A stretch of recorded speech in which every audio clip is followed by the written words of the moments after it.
want, we got it. We know what you feel, you own it. We got what you want, you can have it. We got what you need, you own it. We know what you want, we got it. We know what you feel, you own it. We got what you want, you can have it. Orientation in this place we call Earth. Love from conception, from your mom, your birth. Pops planted the seed in the turf. From there, you must find out what life is worth. Grew up learning your do's and don'ts.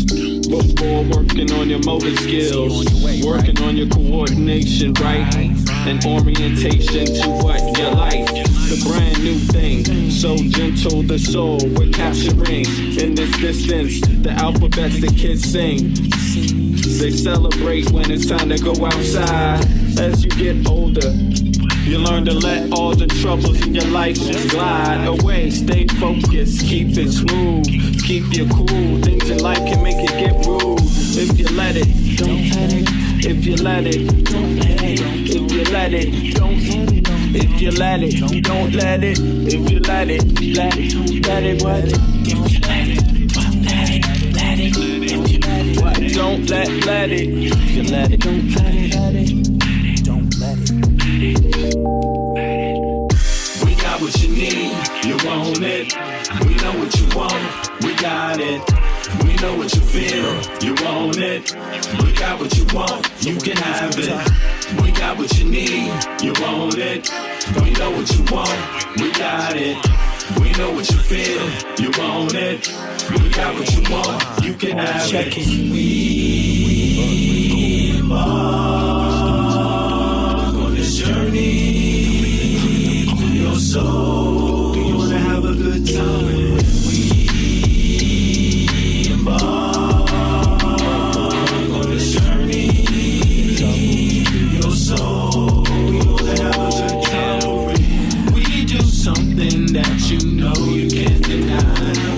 We're just slipping in and out on a journey, you and I, on a mission to salvation. Our spirit be our transportation. We think you'll do a little love and that is true. For real, we bring something that you know you can't deny. We're just slipping in and out on a journey, you and I. Bring it. We got what you need, you own it. 1 2 We know what you want, we got it. All right, good morning, everybody. It is May 7th, Thursday, 0912 Central European Time. And that will make it 0312 Eastern Standard Time in the Americas. Pacific Time is like, what, 12? Something like that, 12:01. I appreciate everybody for coming out. Again, another episode of V Media in the house. 1 2 1 2. Let me just make sure my mic is good. All right, so the news goes on and on and on, and it doesn't stop. And yesterday was pretty interesting. We had Friars up here again, who actually has a lot of experience, working in politics and actually campaigns. So he definitely has his finger on the pulse of what is going on inside of the U.S. regarding, parties, what's happening in grassroots and what voters are thinking and what parties are up to, different, game plans and things like that. And as you get here, he points out a lot of different aspects of what's going on with these elections and the parties. So folks that want to be involved, you know what I'm saying? It's always good to have someone that can come up and speak in detail. Me, myself, I'm a person that runs a platform. Essentially, I know about communications and things like this. I'm not an expert in politics. When it comes to politics, I have my opinions. I'm a voter. But, I do agree that anything that you want to go out and advocate on, you really need to do the numbers. You need to know the math. You need to really go out there and get the quantitative and qualitative data to be able to speak on it thoroughly. And that doesn't discount people, others, or even people like myself from having experiences or having views, right? Because that's real. That's also part of politics. But, I think, like for myself, I'm usually dealing in human rights. So I like to know the data on that and the laws on that. And I know what it's like when you actually have a hold of those things. It gives you a sounder view of what's going on. So I appreciate Fries popping up. And you know something? Actually, it was critical that he came up, because the reason why I called him yesterday is because, the situation has changed. The situation is not static in politics. It changes constantly. And one of the things that changed was this Voting Rights Act being basically disassembled by the Supreme Court. Not totally. And not totally, but enough to where now there's almost no rules to elections anymore in the United States of America. There's almost no rules. You can almost make up your own everything. The one thing that they did have established is that it's the states that run the elections, right? But when it comes to the Supreme Court interfering like in elections, usually they don't do that in an election year. Usually they stay back. They don't interfere when there's active cases on the ground in, happening in the lower courts. Usually the Supreme Court stays far away from that, right?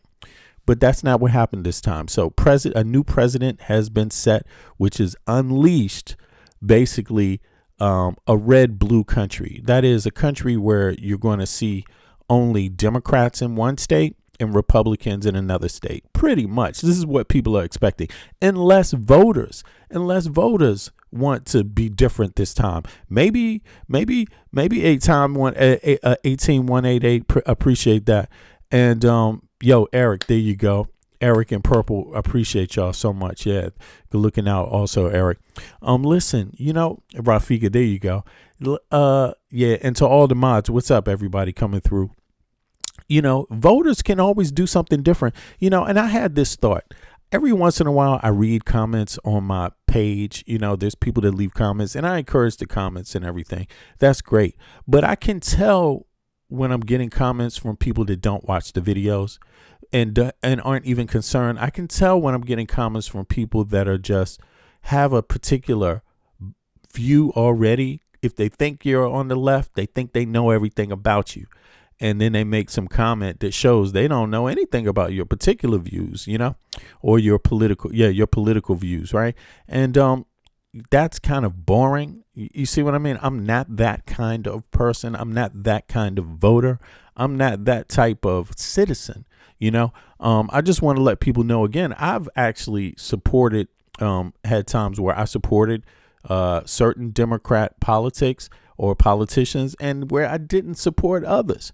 So I will never understand any voter that is just blindly to only, it's just all that matters is it's a Republican and I don't care if he raped a baby. Boom, I'm going to do it. It's a Republican and I don't care if he's stealing billions of dollars. I'm voting anyway because that's how I'm going to do. That might be how you do it, but that's not how I do my lefty shit. You know what I'm saying? There's more nuances to the lefty stuff. You know what I'm saying?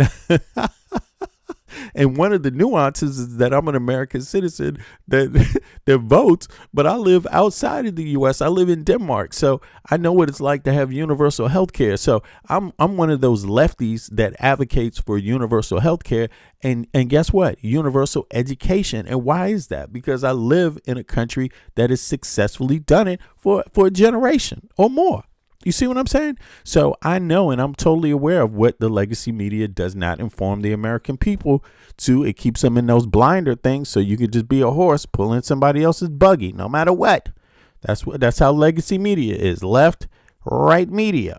Got you on that, so do your thing, horse. Psh, pull that wagon, goddammit, get busy. And a lot of Americans do that. And sometimes they come to my page and make comments like that. And it's like, no. I can tell you don't listen to my videos. So listen, I'm not interested in your views if you don't listen to my videos. I'm just telling you straight up. If you don't listen, I don't care. You're not even in the conversation with me. Okay. So, but having said that, voters can actually do whatever the hell they want to do. Listen, nobody's telling people that voted for Trump last year to continue supporting Republicans. You could still be a Republican and vote for a Democrat.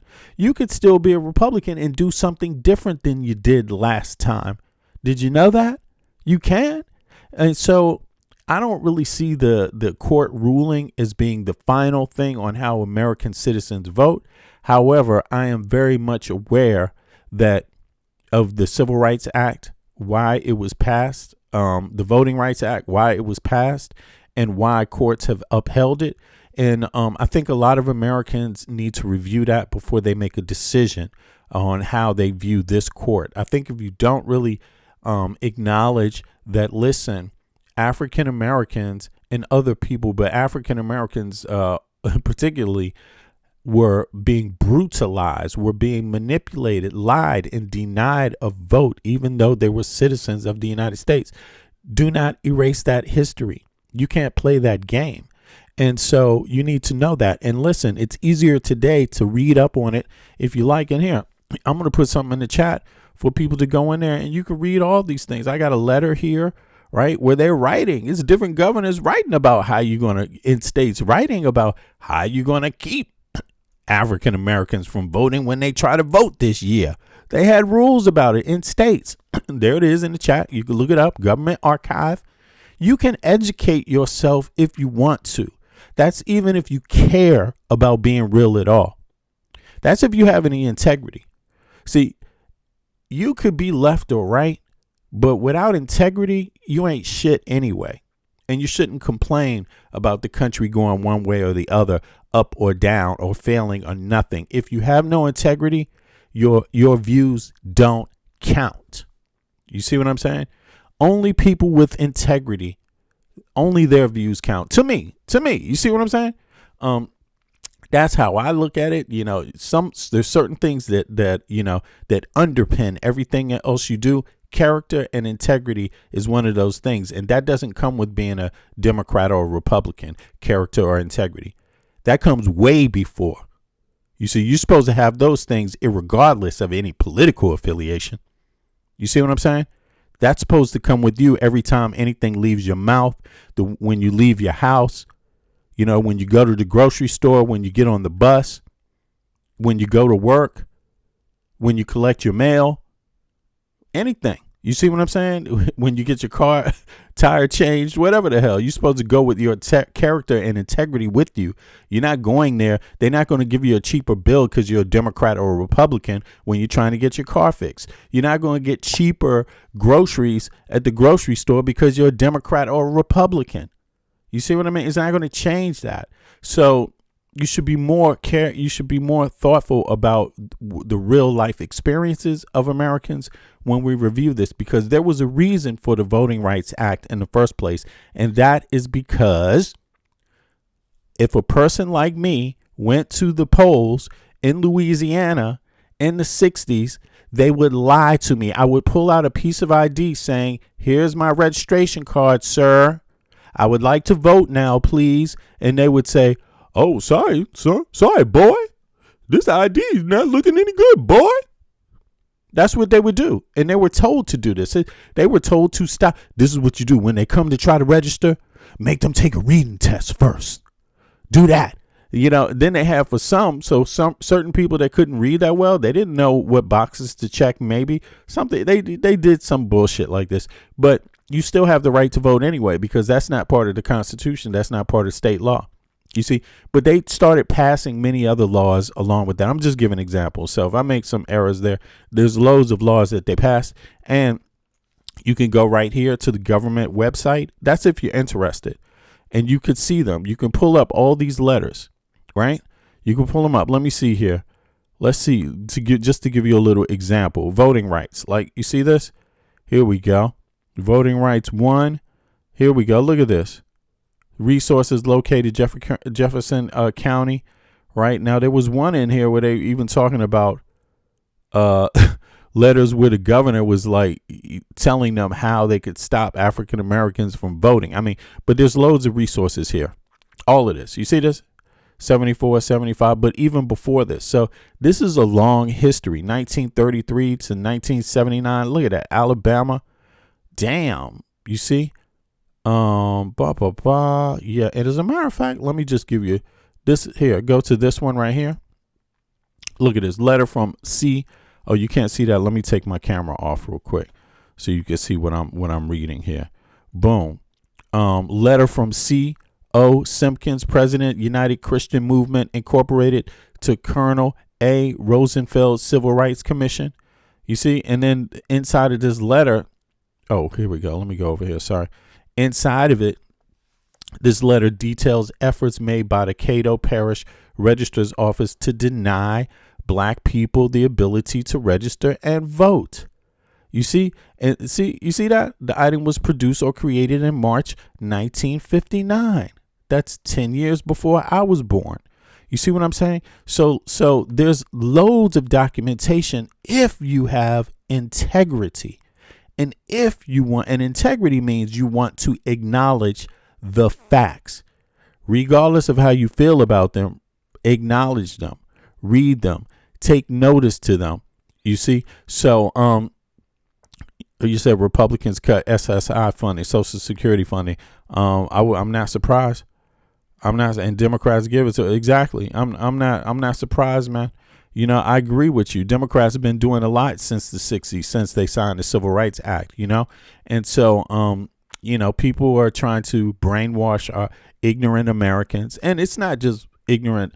It could be any type of ignorant American ethnic group, you know, white, black, or whatever. They have been hitting Americans hard with disinformation and stupid points, you know, that have people. I mean, sometimes I'm on Facebook and I got to tell you, I know a few black people, know them, a couple. I know a whole lot of black people, but I know a couple too that like come with this shit. And it's just like, man, you have mental problems. Like, you got mental problems. You believe it. You literally, you try to tell me the history of the Democratic Party is, you know, and they always come with this Klan shit. And it's like, okay, well, what about the Civil Rights Act? What about Martin Luther King? What about what changed? Do you know the history of that? And they never seem to know the history of it. They don't. So in other words, they don't know the history of their own country, but the people that told them that bullshit do. You see, and folks get totally manipulated. I'm so tired of hearing that, you know. But here, if you want to read some resources, you go here. It's a catalog, right? Let me put it in here too. Boom. I'll put this one in there. It's the National Archive, and you can go in there and you can read all about how Southern states organized to stop African Americans. You could read their communications, the people that were heading up the state that were actually doing it. You could read it. They were saying this is what you need to do to stop African Americans from registering to vote. They used language like that. So, I mean, this is why we had the Civil Rights Act. If we didn't have racism and bigotry in the United States of America, we wouldn't need it. We wouldn't need it in the first place. But you can't make someone stop being a bigot without laws. That's the problem. And some people just want to be bigots. Some people don't know no better, and they just wake up every day and have to be a bigot because that's how small of a human being those people are. You see what I'm saying? So they're not about character. They don't care about people's character, and they don't care about the people that are around them, their character either. That's why you got so many goddamn rapists around these people. You know, that's why they don't care that Trump was Jeffrey Epstein's best friend, because they don't have character. If you had character and integrity, you would never vote for Donald J. Trump. Zero. You would not want to be around anyone like him if you had integrity. You see, if you just watched him, you see how he treats everyone around him. Forget the things that have been alleged he did to little kids with Jeffrey Epstein. Just what he's been able to show you just in the last 10 years. What he's been able to show you in the last 15 years should be bad enough. You see what I mean? But if you don't have integrity or you have poor character, it won't bother you, and you just go right along with it. So, in any case, I want to pick up where we started yesterday too, or left off yesterday, and that is a little more news about the Voting Rights Act, and then get into some Epstein shit again, and some other really weird stuff going on. More weird stuff. It's not only Epstein that's weird. You know, there's other stuff, and it just is so amazing. So let me just start here with a little bit of the Midas touch, Michael Popop, because he's going to break a few things down about this case. So Let's hear it. civil war has broken out on the United States Supreme Court between Justice Sam Alito on the far, far right and Justice Ketanji Brown Jackson. It has to do with congressional maps and remapping the Voting Rights Act and the protection of minority rights. Paul, I see your message. Swiss authorities have confirmed the case of hantavirus. Okay, damn, it's moving that fast. Oh shit. But I'm not surprised. You know, last time Trump was in office, coronavirus hit everywhere in the world. So is this another remake? Is this another moment? Same thing, for a moment for Trump to fuck up on how to do anything properly. It sounds like it. I say go ahead and come with the conspiracy theories, because I mean, his cabinet is full of conspiracy theorists, you know? So why shouldn't everybody else start to come with their own theories about how, if it spreads in the U.S., how Donald Trump is going to go out there and tell you all you need to do is hold up a light in front of your skin and it'll go away. It'll clear your lungs. That's what I heard. Drink Clorox. I mean, really, while 1 million or 2 Americans die, who knows?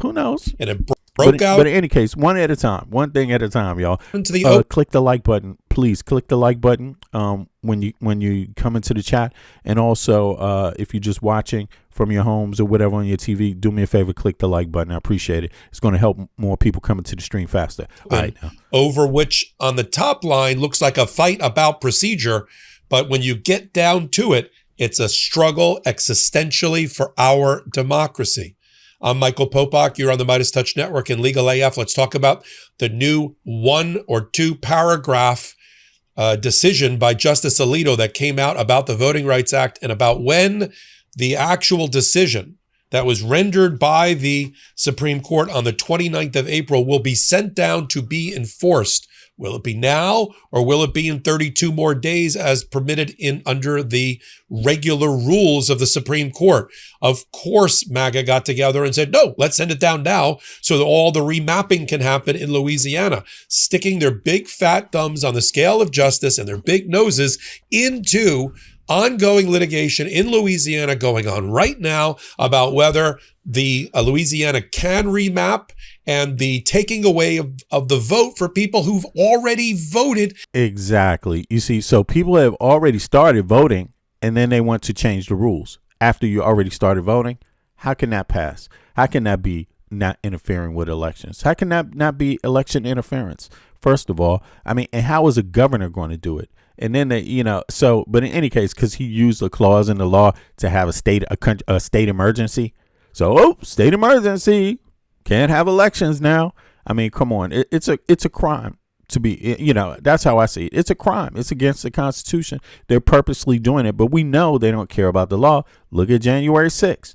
I mean, so it didn't matter. You could break the law and be pardoned. So that's the whole thing, y'all. If you go out there and think about this, if you go out there and you break the law as a lefty, we're going to have to demand that the next lefty president pardons every fucking body. You know what I'm saying? Like, seriously, why not? Shouldn't we be fair? Doesn't integrity count? Yeah. Doesn't fairness count? Should the next lefty president pardon every lefty? Right. That Trump, that the FBI tries to throw in jail or come after. Shouldn't the next lefty president pardon every single person? Even the ones that knocked some police upside the head and said, hey, what about those? Didn't they get pardoned? Maybe they should get jobs in the government, just like Trump gave them, But in any case, let's hear this out. I'm just talking about being fair, because I've never seen that shit before Jan 6. You see what I mean? And I've never seen a president pardon people like that before Trump, And I've never seen the best friend of the most prolific blackmailer become the president either. But hey, let's go. In Louisiana on the old map. And then you have in Louisiana going on right now about whether the Louisiana can remap and the taking away of the vote for people who've already voted in Louisiana on the old map. And then you have frankly, Gail, a nasty Milton, what's up? attack on Ketanji Brown Jackson who was in the dissent by Sam Alito, joined by a couple of other on the bench, including Gorsuch and Kavanaugh. All right, let's get to it. And there's also new reporting, including through Democracy Docket, about Bert Callais. We call the case Callais versus Louisiana. Colton, what's up? And Bert Callais was on the winning side at getting John Roberts and the other 5 MAGA members of the Supreme Court to tear away the last vestige of protection under the Voting Rights Act for people of color, particularly under the 15th Amendment. But who is Bert Callais? Turns out he's an election denier. He is an election conspiracy theorist. He was listed as a non-African-American voter, but Democracy Docket did a good job in the last day outlining all the social media posts that show that he is an election denier to the first degree. And that was the plaintiff in the case, putting it on pretty shaky grounds to begin with. Here's the new ruling by you got that? Alito. So the person that filed the case, right, in the first place, they talking about the Supreme Court. The Supreme Court, this is the thing about it, So that person is an election denier in the first place, So, yeah. But play you a video of Ketanji Brown Jackson anticipating, I think, this very, very moment. This is Alito. He's actually joined by Justice Thomas and Gorsuch in the concurrence. It has to do with whether, as requested by Louisiana, whether they were going to shorten the 32-day waiting period that's in the Supreme Court rules for entry of the court's judgment and speed it up so that Louisiana gets an advantage in some lawsuits that are going on brought by the American Civil Liberties Union to stop the remapping because it'll lead to the throwing away of votes already cast. If they move forward with that, and it appears that they are, I mean, what else? How do you get away with that in every other state not be able to do it? Just right there. How can one state do it and then every other state not do it? You see, that's how important this election is, So that in itself is going to be hell of, going to be interesting to see how it plays out. But let's hear some more. And the Supreme Court gets in the middle of it. Rather than, as Ketanji Brown Jackson says in her dissent, rather than apply what's called the Purcell Doctrine, a made-up doctrine by the Supreme Court that says, well, we're getting too close to the election and chastising a lower court federal judge for getting embroiled in a primary in New York and remapping. That was 5 months ago. What's up, Steve? Suddenly the Purcell Doctrine on the eve of an election disappears. Okay. Oops. Damn, I didn't catch that. Sorry about that. On the eve of the election, it disappears. All right, shit. Let's see here. Let's go. Let me play that back. Here's what Alito close to the election and chastising a lower court federal judge for getting embroiled in a primary in New York and remapping. That was 5 months ago. Suddenly the Purcell Doctrine on the eve of an election disappears. Okay, so the Supreme Court ruled the exact opposite 5 months earlier, or 3. What did he say? 3-4 months earlier, 5 months earlier. So obviously it's a rogue Supreme Court. And remapping, that was 5 months ago. Okay, so 5 months ago. So I mean, it's just flip-flopping to the highest degree. Suddenly the Purcell Doctrine on the eve of an election disappears. Here's what Alito says. The dissent, and every time I say the dissent, that means Ketanji Brown Jackson. The dissent in this suit levels charges that cannot go unanswered. The dissent would require that the 2026 congressional elections in Louisiana be held under a map that has been held to be unconstitutional. Stop right there. As Ketanji Brown Jackson points out, in the last 25 years, the Supreme Court has only bent the rules and immediately had its judgment entered twice. Okay? This is highly unusual, especially when there is ongoing litigation in the lower court in the exact matter that was at issue at the Supreme Court. And they also say that, he says, two of the reasons provided by Ketanji Brown Jackson he will address. One, he says, is trivial, and the other is baseless and insulting. Well, here we go. Here's the fireworks. The second reason offered by the dissent is that we should allow the 32-day period to run out in order to avoid the appearance of partiality.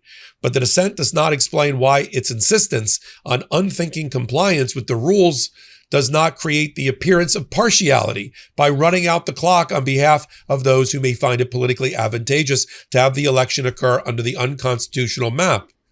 I think he misses the point. The point is that there's litigation that the Supreme Court is now taking sides on that is currently going on about voting. Right. So there's a case already in the lower courts. So that's already started.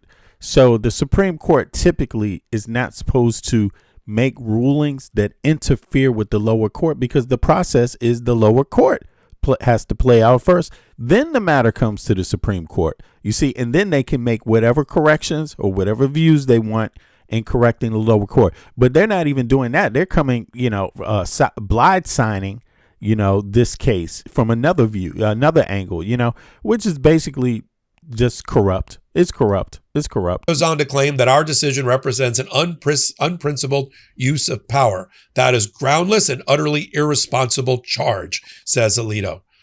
The dissent accuses the court of unshackling itself from constraints. It is the dissent's rhetoric that lacks restraint.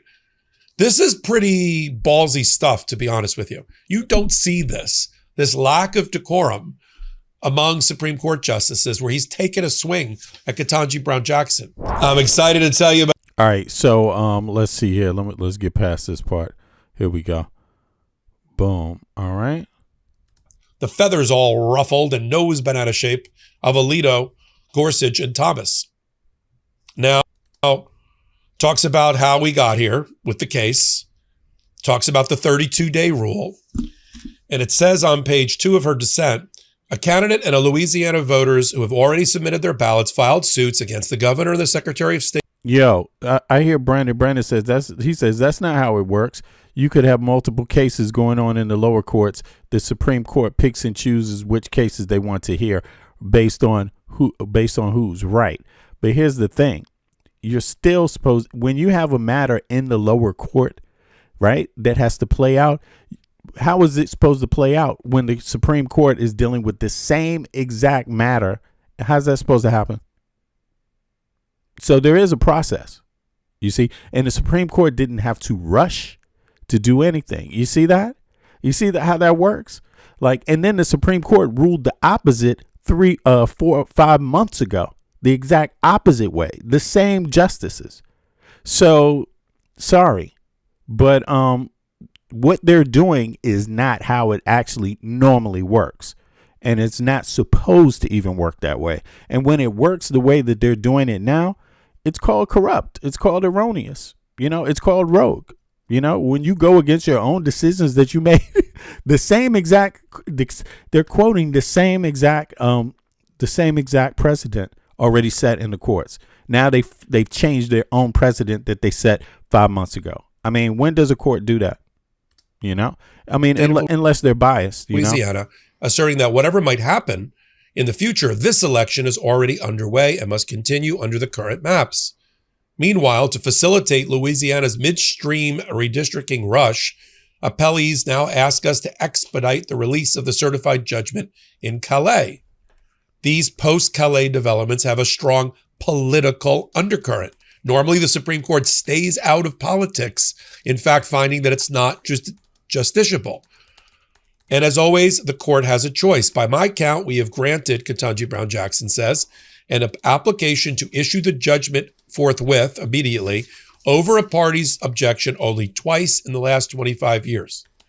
Not content to have decided the law, it now takes steps, the court, to influence its implementation. And make no mistake, that course of action does not follow from the decision itself.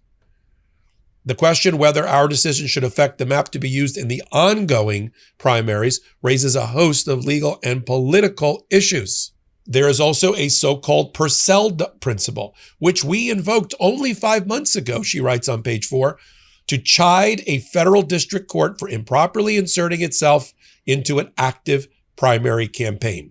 And here's the dig that Alito didn't like. The court unshackles itself from both constraints today and dives into the fray. And just like that, those principles give way to power, because this abandon is unwarranted and unwise. Respectfully, I dissent. And then she takes him on in the footnote 3, because the way the drafting of these decisions work, everybody gets to see everything before it goes out the door. So she gets the final word in footnote 3 of her dissent. Contrary to Justice Alito's charges, my conclusion here does not require that the elections to be held under a map that has been held to be unconstitutional. But he is correct to observe that I am neither claiming that it is now too late for the state legislature or the district court to adopt a new map. Indeed, my preference is for the court to stay out of all this. And the best way to do that is to stick with the default procedures. It is the majority that opts to do otherwise, thereby seemingly endorsing Louisiana efforts to change the map before the pending lawsuits have a chance to play out. That is her point, a point that was purposely missed by Alito in his dissent, attacking Ketanji Brown Jackson. Here's Ketanji Brown Jackson just recently talking about her problems with her brethren on the court. Play the clip. In terms of its relationships with the lower courts and the American people. They are substantial. This is the game changer. Let me see. Sorry about that. Just about to pull up some information here. 2 seconds. Sorry about that. Yeah, I can see for a lot of people, again, going back to integrity and fairness, like if you don't have integrity and you don't believe in fairness, then actually you're just telling people that you don't care anyway. You see? So, just on the basis that the court ruled 5 months earlier the exact opposite way, you should see a problem. If you have integrity or any character, positive character, you see, if you really care about the matter, you should actually know that, so, but let's continue. Having a docket that allows the court to routinely interfere with lower court cases while they are in progress disrespects the lower court's authority and withholds the deference appellate courts have traditionally provided regarding fact-bound matters that are within a trial court's expertise.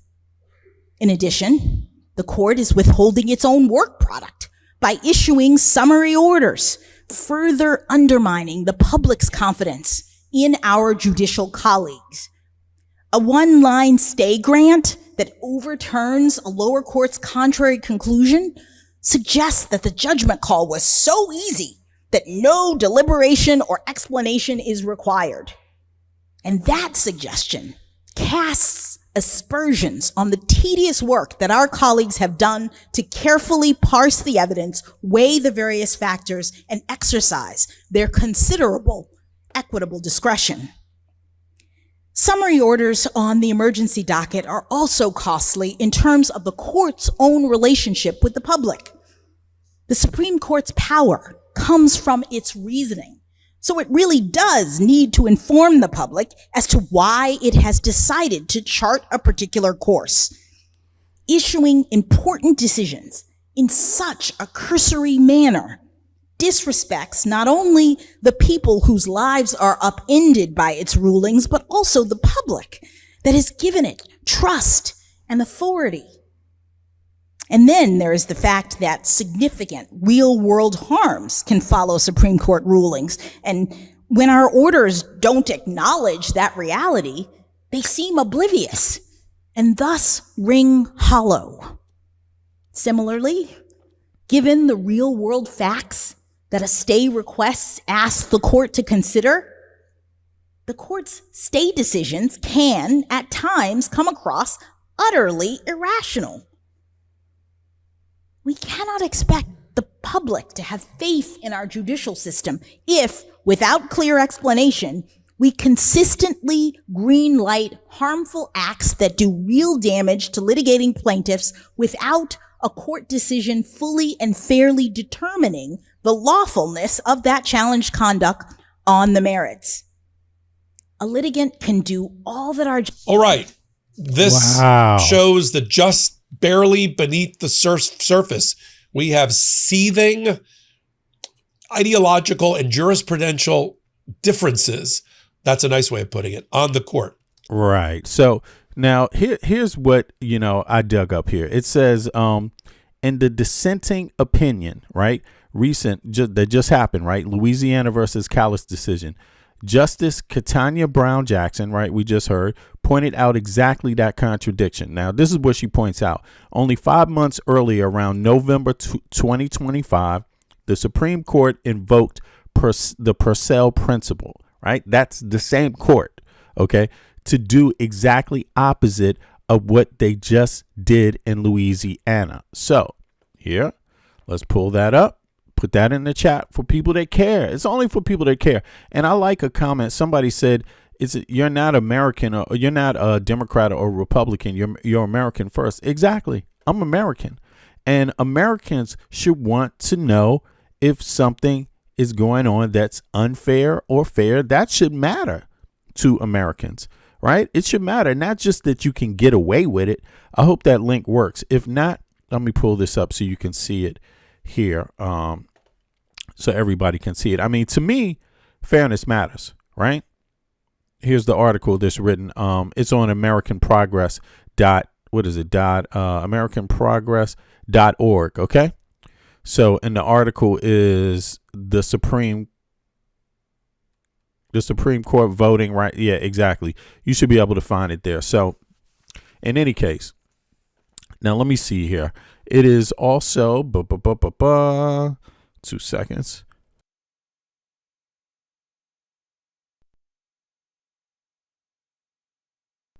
Okay, what happened 5 months ago? Okay, in the late 2025, the court stepped in to stop a lower court from changing an elected map. So this same court already ruled the opposite. They hopped in and stopped a lower court from allowing a change in the map, arguing that this was too close to the election. That is exactly what this same court ruled 5 months ago on the Purcell principle. You see, they created this. This is the whole principle. Look, only 5 months earlier, around November 2025, the Supreme Court, that same court, invoked the Purcell principle to do, invoked to do the exact opposite of what they just did. What happened 5 months ago? In late 2025, the court stepped in to stop a lower court from changing an election map, arguing that it was too close to the election. So if it was too close to the election 5 months ago, how is it not now? How is it not now? And is that fair? How do you treat two different parties totally opposite? That's discrimination right there. That's the crux of it. It's discrimination in itself. You can't treat two different parties differently. You can't rule the opposite way just because, this party's my friend and that party's not. That's what's going on here. It's discrimination. And any American should be 100% totally against it. No matter what party you are in, you should be totally against it unless you want someone to discriminate against you too. That's the only way it can be fair. If everyone discriminates, period. And I would even take it further. I would say, why don't we start building walls? Why don't Democrats, states just build walls and keep Republicans out? And why don't they just gerrymander so they can only be Democrats in Democrat states where everybody agrees this is how we're going to have universal health care and universal education in these states. And you red people, you can just fucking keep paying taxes and die. Okay? You could keep being broke. You could keep your $7 minimum wage. Okay? How about we do it like that then? Why not do that? Why do you need us? Why do you need the blue people? Why do you need us at all? Why don't we just have Democrat and Republican states and just run them totally different? We all just do it differently since we don't get along. 50 different governments. No, just two. The blue ones and the red ones. Simple. All the blue ones only contribute taxes to other blue states. We stop sending money to red states that can't earn enough dollars. You know, stop being giving states. The blue states should stop being giving states. Only give federal tax dollars to other blue state projects, period. You know, I mean, this is the crux of it. And see, they're not even attempting to try to meet in the middle, because this right here is total discrimination. You can't meet in the middle when you discriminate. Only 5 months earlier, around November 2025, the Supreme Court invoked the Purcell principle, right? Yes, to the exact opposite of what they just did in Louisiana. What happened 5 months ago? In late 2025, the court stepped in to stop a lower court from changing an election map, arguing that it was too close to the election. That was 5 months ago. How could they now totally change their opinion about it? Even closer to the election, when the election has already started. So put a 1 in the chat if that's fair, and put a 2 in the chat if fuck no, that's not fair. That's discrimination. I mean, it's very simple. If you don't know this is discrimination, then you should just shut the fuck up. I mean, something's wrong with you. You will never know.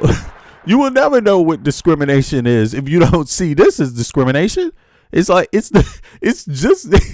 it can't be any more discriminating. That's the whole experience of discrimination.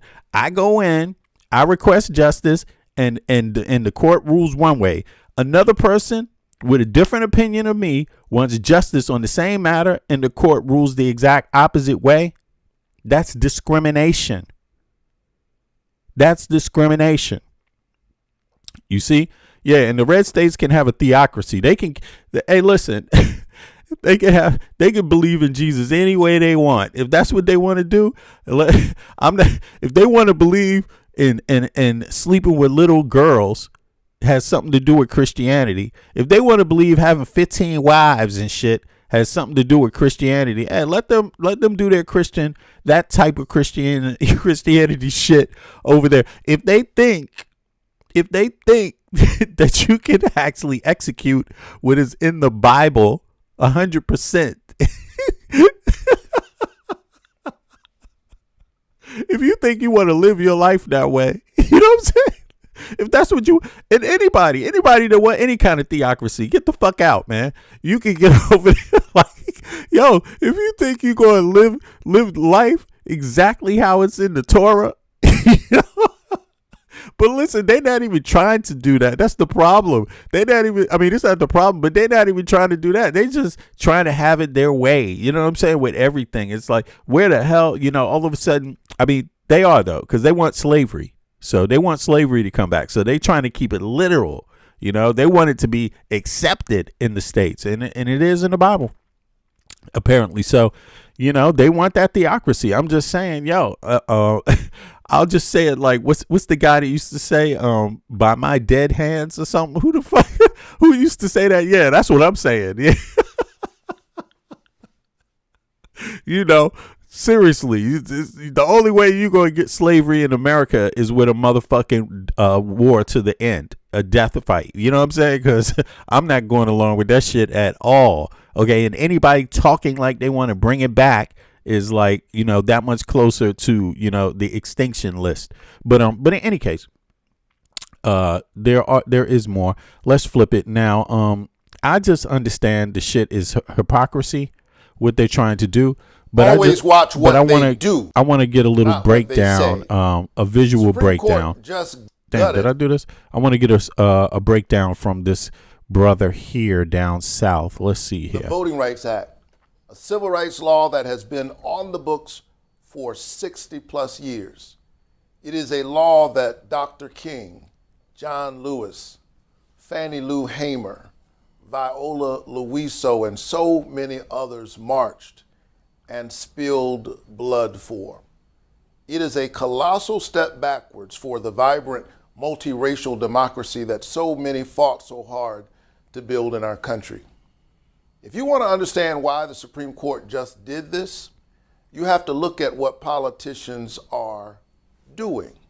Because ultimately, this is an effort by politicians to decide who their voters are, as opposed to having the voters choose who their politicians are. So let me break it down. During Jim Crow segregation, politicians would draw maps to shut out black voters, to diminish the power of their vote and their voice. And one way was to take a large group of black voters and split them into multiple districts. It's that easy. It is that easy. And that's what drawing maps, that's what is happening here. So when you're dealing with minorities, right, that is the easiest way to politically discriminate against them, by splitting them up so they turn into less votes, right? Because now, instead of, let's say you had 100,000 African Americans that were in one district, now they're split. There's only 50,000 in this same district now. So, and let's say that the right wingers are 200,000 or 120,000. You see? So if the right wingers became 120,000, and then all of a sudden, you know, through some years, there's less of them living there, 110,000, and there's, let's say, 100,000 African Americans. When the numbers start getting close like that, what they do, instead of compete for votes, they split up the districts. They redraw the maps in a way to now that those half of those African Americans now lie in another district. It's discrimination. It's discrimination. You can't have representation in the United States if you never have any opportunity to be the majority. You can't. Not when you're being discriminated against.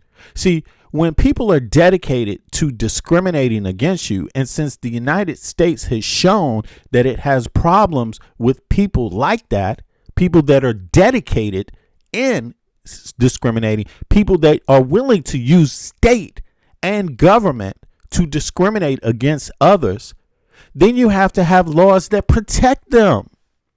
And that's what that law was. It was just protecting people. So now there's no protection. And when you have these state members, right, and federal government members that literally tell you they want to bring it back to when women didn't have a vote. That's what Mark Robinson said. Trump endorsed Mark Robinson. Mark Robinson, yes, he did. Mark Robinson said, and I don't know if people remember this, but he said he wanted He said he wanted it to go back to a time where women didn't vote. Look, Mark Robinson, women's vote. And you will see this. And Trump endorsed his ass, you know, and this is the thing that we have to understand. It's like, here, let me give y'all a little bit of Mark Robinson real quick, just so you have an idea how this plays into it. And again, he's right. He said that this is politicians. If you want to understand this court ruling, then you need to understand what's going on with the politicians, because it's a political decision. And it has huge consequences.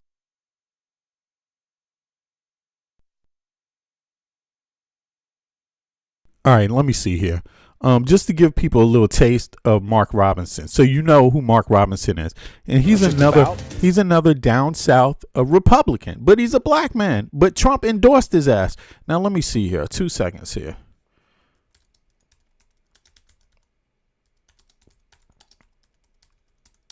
Just to make sure I got my facts straight, because it's always good to double check. Sometimes, sometimes you forget or it can be inaccurate. You know what I'm saying?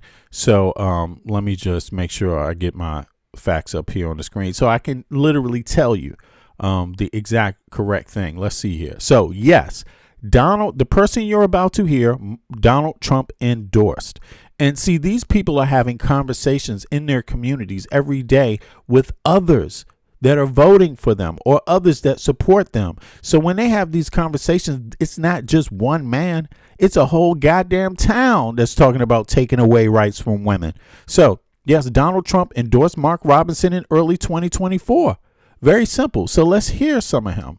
5:30. Thanks for coming back for the news now. I'm Colin Mayfield. And I'm Vanessa Rufus. Just days after winning the Republican nomination for North Carolina governor, Lieutenant Governor Mark Robinson is facing backlash. This after a 2020 video resurfaced on YouTube. And people ask, what's the full story behind the video? WCNC Charlotte's Megan Bragg gets the facts in this Verify Fact Check. So Robinson is well known for making some controversial comments. During an event hosted by the Republican women of Pitt County, Robinson, who was running for lieutenant governor at the time, is caught on camera saying he would absolutely want to go back to the America where women couldn't vote. But it's important to know the context behind this quote. So let's get the facts.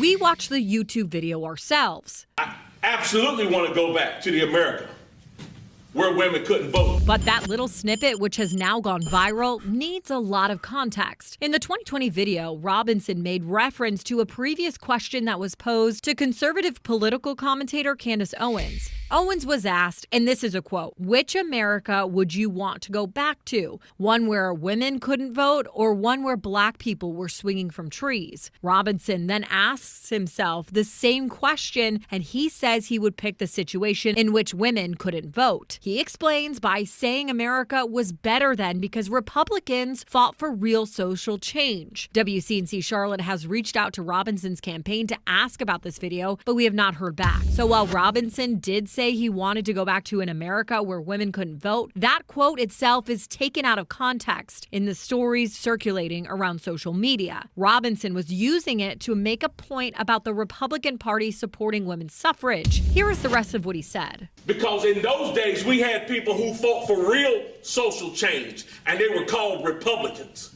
And they are the reason why women can vote today. So while yes, Robinson holds views that have been criticized as being insensitive and intolerant, in this case, the claim that he supports going back to a time where women couldn't vote isn't exactly what he said. With your Verify Fact Check, I'm Megan Bragg. Oh, okay. So that's one of the times where he didn't. So that's okay. I didn't even realize that. I thought he actually. It's good to have the context, but it doesn't matter. This is Alex. Because Alex is a here's the thing. That's not the only controversial thing the man has said. Hold on. Let me just find you one other one then, since that one wasn't totally accurate. Robbins. I mean, why would you even answer a question? Yeah, I'd rather go back. It's a stupid question. What? In any case, but here's the thing. Mark Robinson, reparations. Right. This is his comment about reparations. Okay. Just for people to review it. And again, this is who Trump endorsed. Now, they found out later that dude actually is been into allegedly he's into watching trans porn. Not that that's a political thing, but he advocates totally against it. So you might want to wonder why he's, would be watching it. And, just like they say, Kash Patel has those porn site accounts, right? He hasn't come out and talked about it, but yeah, this is what people are saying, right? So hold on now, 2 seconds. Let me pull this other one up where Mark Robinson talks about reparations. This is what he says. People that were talking about reparations in this country, they wanted reparations. And I remember I made this particular liberal so angry at me because I told them right to their face, nobody owes you anything for slavery.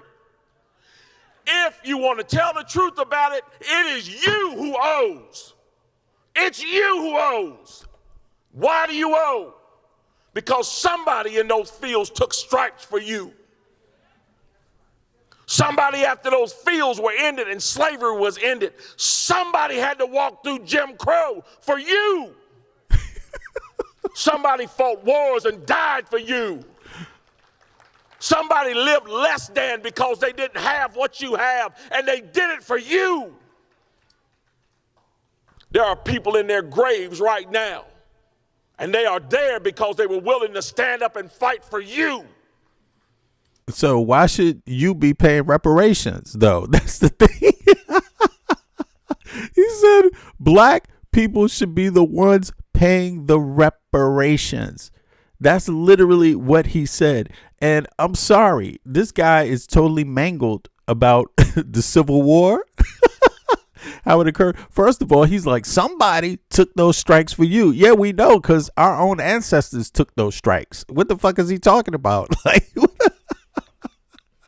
he act like black people weren't in the motherfucking Civil War. You know what I'm saying? Like they weren't fighting on both sides. Just me not fighting. Nope. Shit, you had to pick a side in that war, and the side was pick up a gun, or you know what I'm saying? It ain't gonna be any good for you. But it's so interesting how he mangles it, because listen, this was the slavery thing, to end slavery, that was added to the Civil War later. You know, and the reason why it was added is because things weren't going so well. Number one, they could have lost the Civil War, you see, and so they decided that freeing the slaves would demobilize, you know, a lot of the labor in the South. You see what I'm saying? So that actually turned out to be a good thing. But he's making it seem like it was just very black and white, but it's not. There's a lot of nuances to it. But in any case, so this guy, right, this is who Trump endorses, you see, and it just makes you wonder why people don't see what's going on in the South. So in the same states where he lives, these are the states that are going to be hit the hardest with this ruling, you see. And this guy, he actually has the view that African Americans are the one that should be paying reparations, you know, that they shouldn't get reparations. Jews in Germany, they got reparations. They got reparations for the Holocaust. I believe it's not from the United States. It's from Germany. You know what I'm saying? And that's a typical thing when you commit crimes against humanity. That's not just them either. You see what I mean? It's loads of other people. So it shouldn't be a strange thing for African Americans to talk about reparations, even if they don't get it, even if no one even cares about it. But it's not strange, because everyone else on earth, when shit happens to them, does. So the problem would be, why do you think it's so strange when it comes to African Americans? Because you don't think it's strange for anybody else. So that would be the thing. So in any case, let's get back to where we were earlier. I want to hear what this brother actually says on the reparations issue. I mean, not reparations issue, on the Voting Rights Act. Damn, where was I? How did I get lost in this? Is it right here? Here we go. Sorry, here we go. Back to what he was saying. Always watch what they do. Not Fannie Lou Hamer, Viola Luiso, and so many others. So we wouldn't need the Voting Rights Act if people were not actively discriminating on the state level. You see what I mean? And that's where it came into play. And today we still have people in politics that actively discriminate, racially discriminate. That is just their whole, for some reason, they don't see why it's stupid to discriminate. They don't see why it's dumb to discriminate. They don't even see how they hurt their own country when they discriminate. And they don't even see how they hurt their own communities when they discriminate. But this is literally how it works. They split the voters up every time a community, you know, maybe one group starts changing in numbers in the mass, then what they do, particularly if it's a black group in let's say South Carolina, North Carolina, Louisiana, every time that group gets larger, if there's African Americans compared to the quote unquote white group, what they do is they gerrymander. They split the map so that black group, half of them go to another district. So they can't amass enough numbers to win a vote for someone that cares about their issues. So that's what's really happening on the ground there, you know. So everybody should care about this if you care about fairness. And again, if you don't care about fairness, then it doesn't matter what you think. No one should care what you think, because everything should be based on fairness. That's exactly what it should be based on. You see what I mean? Why would you want to live in a country where things are not fair for everybody? Isn't that what you want? Or do you want a country where some people have a certain advantage over others? But you got to choose. And if you want it to be fair, then you actually have to have laws against discriminating people. That's what you have to do. It's just simple. I mean, that's one of the things you have to do, you know? Marched and spilled blood for. It is a colossal step backwards for the vibrant multiracial democracy that so many fought so hard to build in our country. If you want to understand why the Supreme Court just did this, you have to look at what politicians are doing.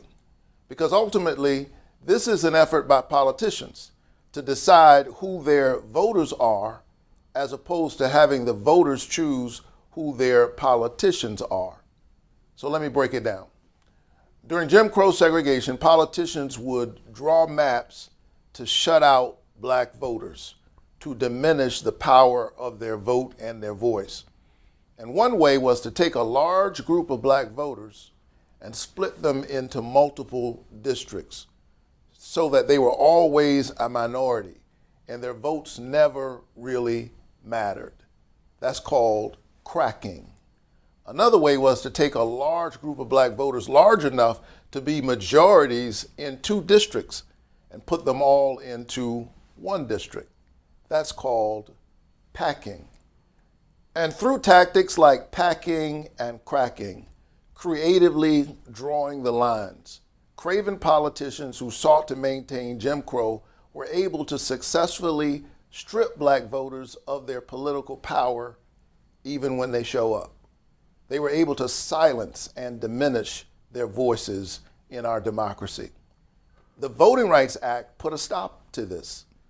Fast forward to today, before the Supreme Court decision, politicians in many southern states, including my own state of Georgia, were literally lining up plans to deprive black citizens of representation by this very same mechanism. And now they're saying the quiet part out loud, that they plan to take cohesive black communities and minimize their influence. That's why we need the Voting Rights Act, because these abuses are happening in real time. Without it, these politicians will move to deprive black voters of their voice. They will move to do the very thing that the Voting Rights Act was meant to prevent. Now, so, this is going to result, a lot of people don't realize this. Once you set precedent, once the Supreme Court in the state sets precedent, the lower courts set precedent, it can only be changed by the Supreme Court, right? But how's the Supreme Court going to rule against Democrats doing the same thing if they don't rule against it when Republicans do it? You see, that's the problem here. So what's going to come out of this is that people are going to want more. They're going to say, wow, we usually have to compromise to get the things we want, but the rules have been changed. The rules have been changed to where majority rules, you don't need compromise, right? And you can discriminate. Yeah, you can redraw all the maps all the way you want. You see what I mean? And as long as you don't say I'm doing it, as long as you say I'm doing it to win, that's perfectly fine according to the Supreme Court's ruling. Seriously, you can't say we're doing it to stop black people from representation. No, you can't say that. But if you say we're doing it to win, it's perfectly, it's legal now according to the Supreme Court, right? And you could do it, you could do it during an election. The election in Louisiana is happening right now. You see what I mean? So, or you could do it 3 months from an election, 4 months from an election. You see, so this reduces the willingness or a need for compromise across the country. It's not going to just affect black people in red states. It's going to affect red state voters in other states where Democrats have a little bit more people. You see, because now they can draw the map so they get all the votes. You see what I mean? They can now draw the map also based on education or anything. It could work against people in a lot of different ways. So let's say, but in any case, that's just an example. Now, let me just hear a little bit more. That's some background on it. Here we go. This was all telegraphed beforehand. None of this was in secret. Now, they're probably going to say that they don't want to do more than this, that this can't turn out any other way. But like, I pulled up that Mark Robinson video just to give you an idea of the conversations. And maybe Mark Robinson didn't mean it that way. But let me remind you that there is a load of other people that are in politics, right? That are or supporting people in politics and calling for laws like taking away women's rights, like straight up. They're calling for it. And it's part of the Christian rights theology that women don't need to vote, that men, I mean, we went over this yesterday. It's crazy. And here it is. Look, just here it is. Just pay attention here. I know what I want. But you wouldn't be able to get what you want if you can't vote for it. I don't care. I've told you 3 times. I don't care. Are you saying you don't mind if your right to vote would be taken away? I don't care. I know what I want. I know what I want. But you wouldn't be able to get what you want if you can't vote for it.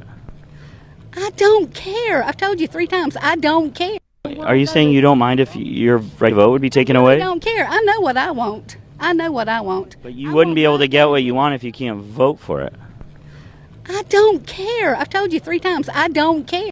Are you saying you don't mind if your right to vote would be taken away? I don't care. I know what I want. I know what I want. But you wouldn't be able to get what you want if you can't vote for it. And look at the shirt. I don't the care. Shirt. I've told you 3 times. I don't care. Are you saying you don't mind if your right to vote would be taken away? I don't care. I know what I want. I know what I want. But you wouldn't be able. And look, the shirt says Alabama. The shirt says Alabama. You know, that's one of those states. That is one of those states. Like straight up. That's one of those states where they going to be doing this shit. This is one of this. They're going to gerrymander the hell. And next thing you know, this is what they talk about. So before they even have an election, there's people talking about this shit. And this is not small amount of numbers. This is across the U.S., man. This is across the U.S. I mean, so that's what I'm saying. If they want to gerrymander, let's build a fucking wall. Let's just go. Blue states only. Fuck it. Just blue states, just gerrymander. We deserve life too, the way we want it. You see what I mean? Let's live in our multi-ethnic society. Yeah. And let's write our own rules. And if Republicans don't like it, leave the state. Go move to a state where you like it. Go move to a state where they do shit like this. Like this lady said. What'd she say? And don't you dare try to stop her either, because she really wants to get this. What you want if you can't vote for it. I don't care. I've told you 3 times. I don't care. Are you saying you don't mind if your right to vote would be taken away? I don't care. I know what I want. I know what I want. But you wouldn't be able to get what you want if you can't vote for it. I don't care. I've told you 3 times. Listen to the lady. She knows what she wants. And she don't care. And who are you to stop her? And I'm saying let her do it. Just don't do it in the state I live in. What the fuck? I'm from D.C., man. Why should we have to tolerate this shit? You know what I'm saying? Does New York have to tolerate this shit? What the fuck? Does Connecticut have to tolerate this shit? What the fuck? Maine, you want to tolerate this shit in Maine? Yo, you better wake up, Maine. Get this shit correct. Minnesota, you want to tolerate this shit? California, you want to tolerate this shit? Is this the kind of country you want to live in? Get to gerrymandering. You know what I'm saying? Let's get some universal health care going on. Let's get some universal education going on. And if they want to keep their goddamn minimum wage at $7, let them. Let them. These people will kill themselves. They will kill themselves. The only people getting in the way is us, because we live with them and they just hate us so much. They get distracted. They want to kill us. No, let's remove ourselves and let them kill themselves. You see what I mean? Because that's exactly what they're going to do with this type of thinking. You know, they're going to kill themselves fast and rapidly. In any case, enough of this. This is only one part of the American politic. You know, American politic is more, it's actually, there's more to it than just, you know, crazy people. It's more to it than just this type of crazy people. You know what I mean? Like, we got all kinds of crazy people. We don't just have people saying they know what they want and they don't want to vote. Nah, it's not just that. But we have people that will defend President Trump not releasing the Epstein files. And we will have people that defend President Trump's 15-year friendship with Jeffrey Epstein in his most prolific period of sex trafficking, blackmailing, and choking little dogs, allegedly, before he goes and rapes little boys. You see what I mean? There's people that defend it. You see what I mean? Yeah, they defend it every fucking day of the week. So there's more weird shit. And again, why can't we segregate ourselves from the effects of this? With that Trump official caught lying about his visit to Epstein Island. You have Epstein in the foreground and the gentleman in blue behind him. Howard Lutnick back in the hot seat today, Congress grilling the Commerce Secretary about those Epstein links and his Epstein lies. He has been forced to address a lot of it. There was somebody in the chat said, Hamdi Bonia said the apocalypse is coming. I mean, yeah, you know, people gonna start speaking in tongues. But they're already speaking in tongues. That's what that whole, I know what I want. I know what I want. That is speaking in tongues. Are you saying you don't mind if your right vote would be taken away? I don't care. I know what I want. I know what I want. She's speaking in tongues, yo. Straight up. In any case, here's Howard Lutnick. Somebody asked, what about Howard Lutnick? Yeah, here's Howard Lutnick right here. And he was hanging out with Jeffrey Epstein, and Republicans love, especially poor Republicans. Poor Republicans love them some rich Howard Lutnick. They love to lick Howard Lutnick's nuts and shit. Poor Republicans just love a billionaire that doesn't give a shit about them, you know? After what was a very unusual law that no one at the time expected to come out, but it did. We lived through that, and that law forced out evidence, including the photograph on your TV screen. Do me a favor, y'all. Everybody, make sure you click the like button for me, especially y'all in the chat. But everybody else watching from the TV, click the like button for me. I appreciate that. Or your YouTube or your phone, however you're watching us. But wherever you're watching us, that evidence is on your screen. That's a photograph that they never thought would come out. They never wanted it to come out. It was only the huge... Howard Lutnick on Epstein Island after he said he wasn't. He stopped seeing him. So Howard Lutnick gave that whole goody two-shoes thing. I met Epstein one time. He was my neighbor. I went into his house. And after that day, I left with my wife saying, I will never talk to that man again. And then he went back to the island with his kids. Unusual pressure that made it come out and contradicted this Trump official's claims. We now know Lutnick... The man just looked in everybody's face and lied. And see, notice how well he lied, too. It's not just that he lied. It's that it looked real, what he was saying, but it wasn't real at all. He just... Something's weird about this guy. Something is weird about him. He said that Epstein was the most prolific blackmailer, right? So why is everybody else, he's in Trump's cabinet, why is everybody else acting like he didn't blackmail anybody? Why is that? That's the one good thing he did say in that interview with the New York Post. But then the rest was goddamn lies. Lies, just straight up lies. It shows you he's strategic. It makes me wonder why he said that. Because he's so strategic, it couldn't have been on accident, you know? The Epstein files. Those are the ones we've seen, including the emails arranging the very island visit. What's up, Blue Feather? Showed you. His assistant relayed. It was nice seeing people there. And those long... I only saw that man one time, only one time. Secret emails from Lutnick and his team and other Trump allies like Elon Musk have served to publicly shred those men. Now give me your money. And past denials. And so, even by the low standards in D.C. today, it was in our beat case timeline, the news tonight. Months after the files came out, amid this war and the gas, big news development. That's actually, I have the men you see up on your screen, because they are part of a bipartisan push to follow the leads from those Epstein files that Congress forced out. Dude in the middle ain't gonna follow shit. He's just doing it for just to, you know, make it look like the Republicans want to do some shit. By the way, let me see. Hamdi Bounty says, did I say that right? Bonilla, I'm sorry. Hamdi Bonilla says, Cal Lutnick, the 29-year-old son of his family, or scion, I don't know if that's what you meant to write, of his family's real estate business, traveled in July to Amarillo, Texas, to walk a dusty tract of land with the head of an artificial intelligence startup called, okay. But you know, another thing is Howard Lutnick's family business. He got his son to watch it when he joined the cabinet of Trump. So it's really his, right?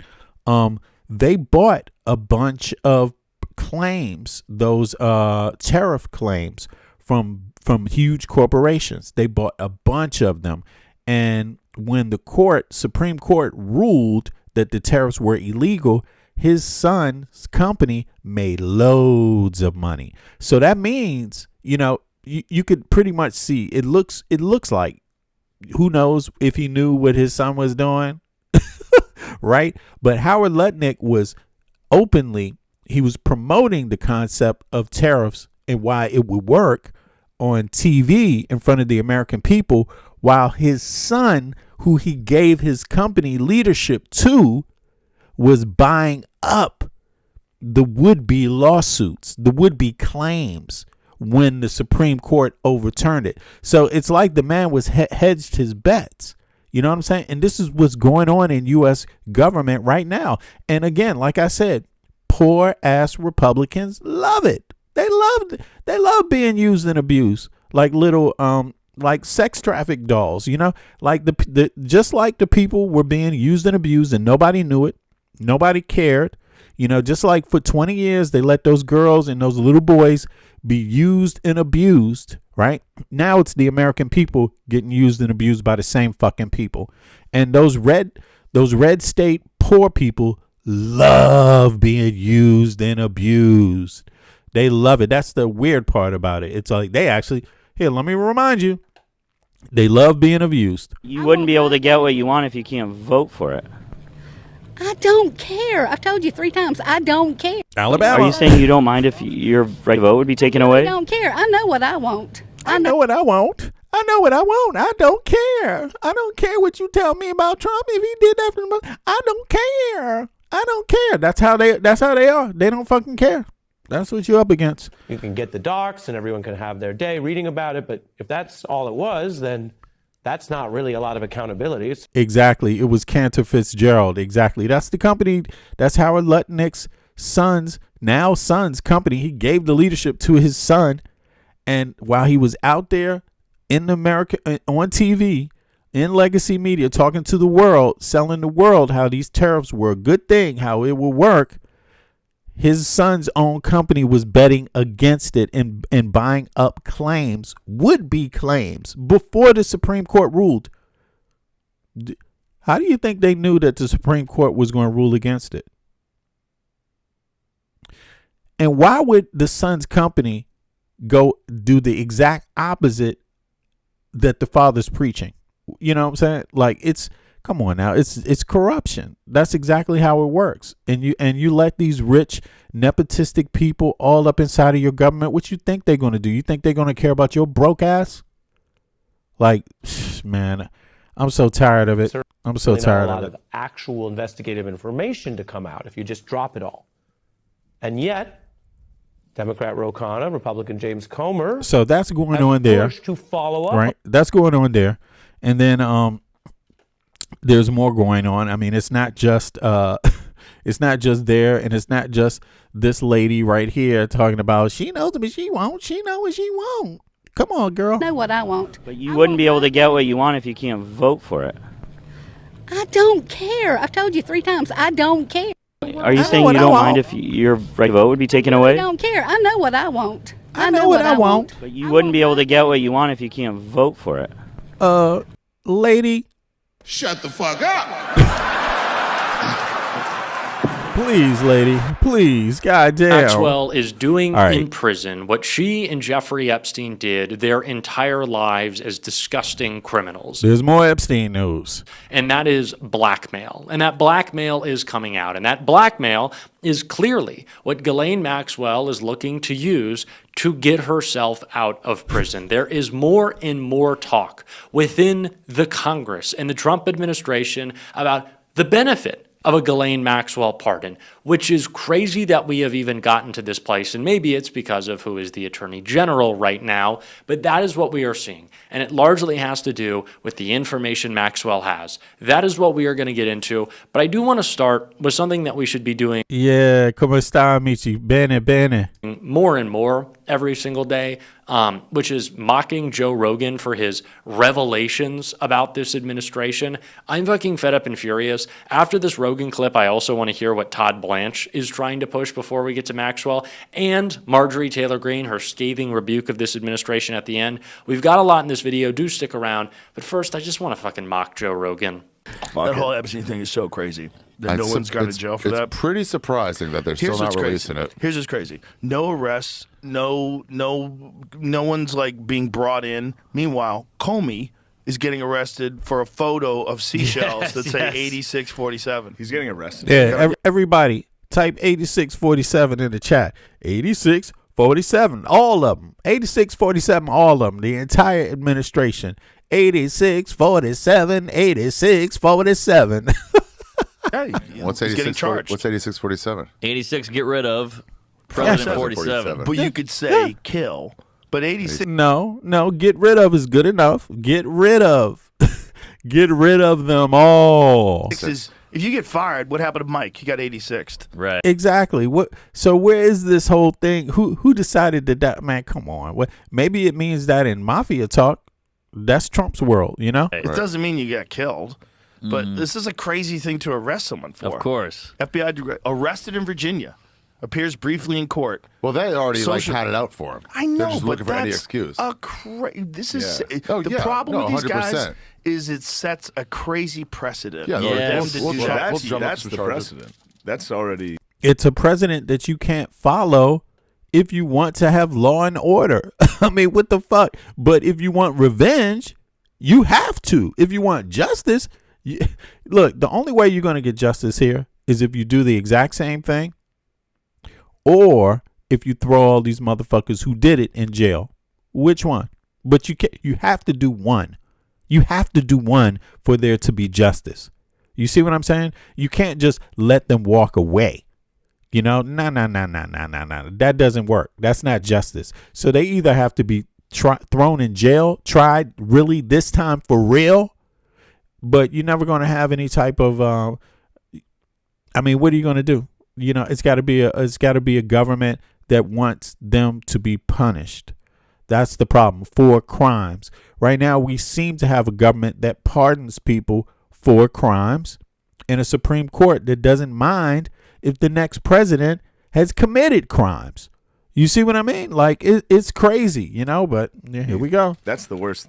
Like, that's crazy. Really, Joe? You can't believe it? Oh, how are we focusing on James Comey and not prosecuting the rest of the Epstein criminals? Why are we talking about pardoning Ghislaine Maxwell? Do you realize that the guy that you endorsed for president wished her well?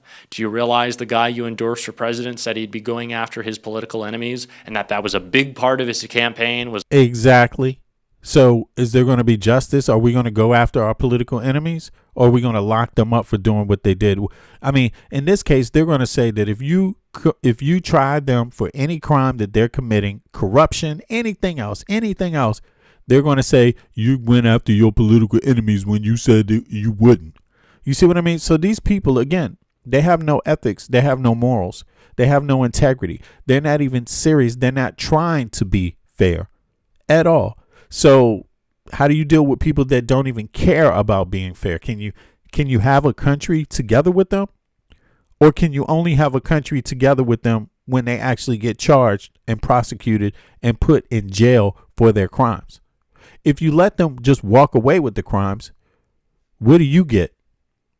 If they get billions of dollars and you get more bills, what's up? Is that justice?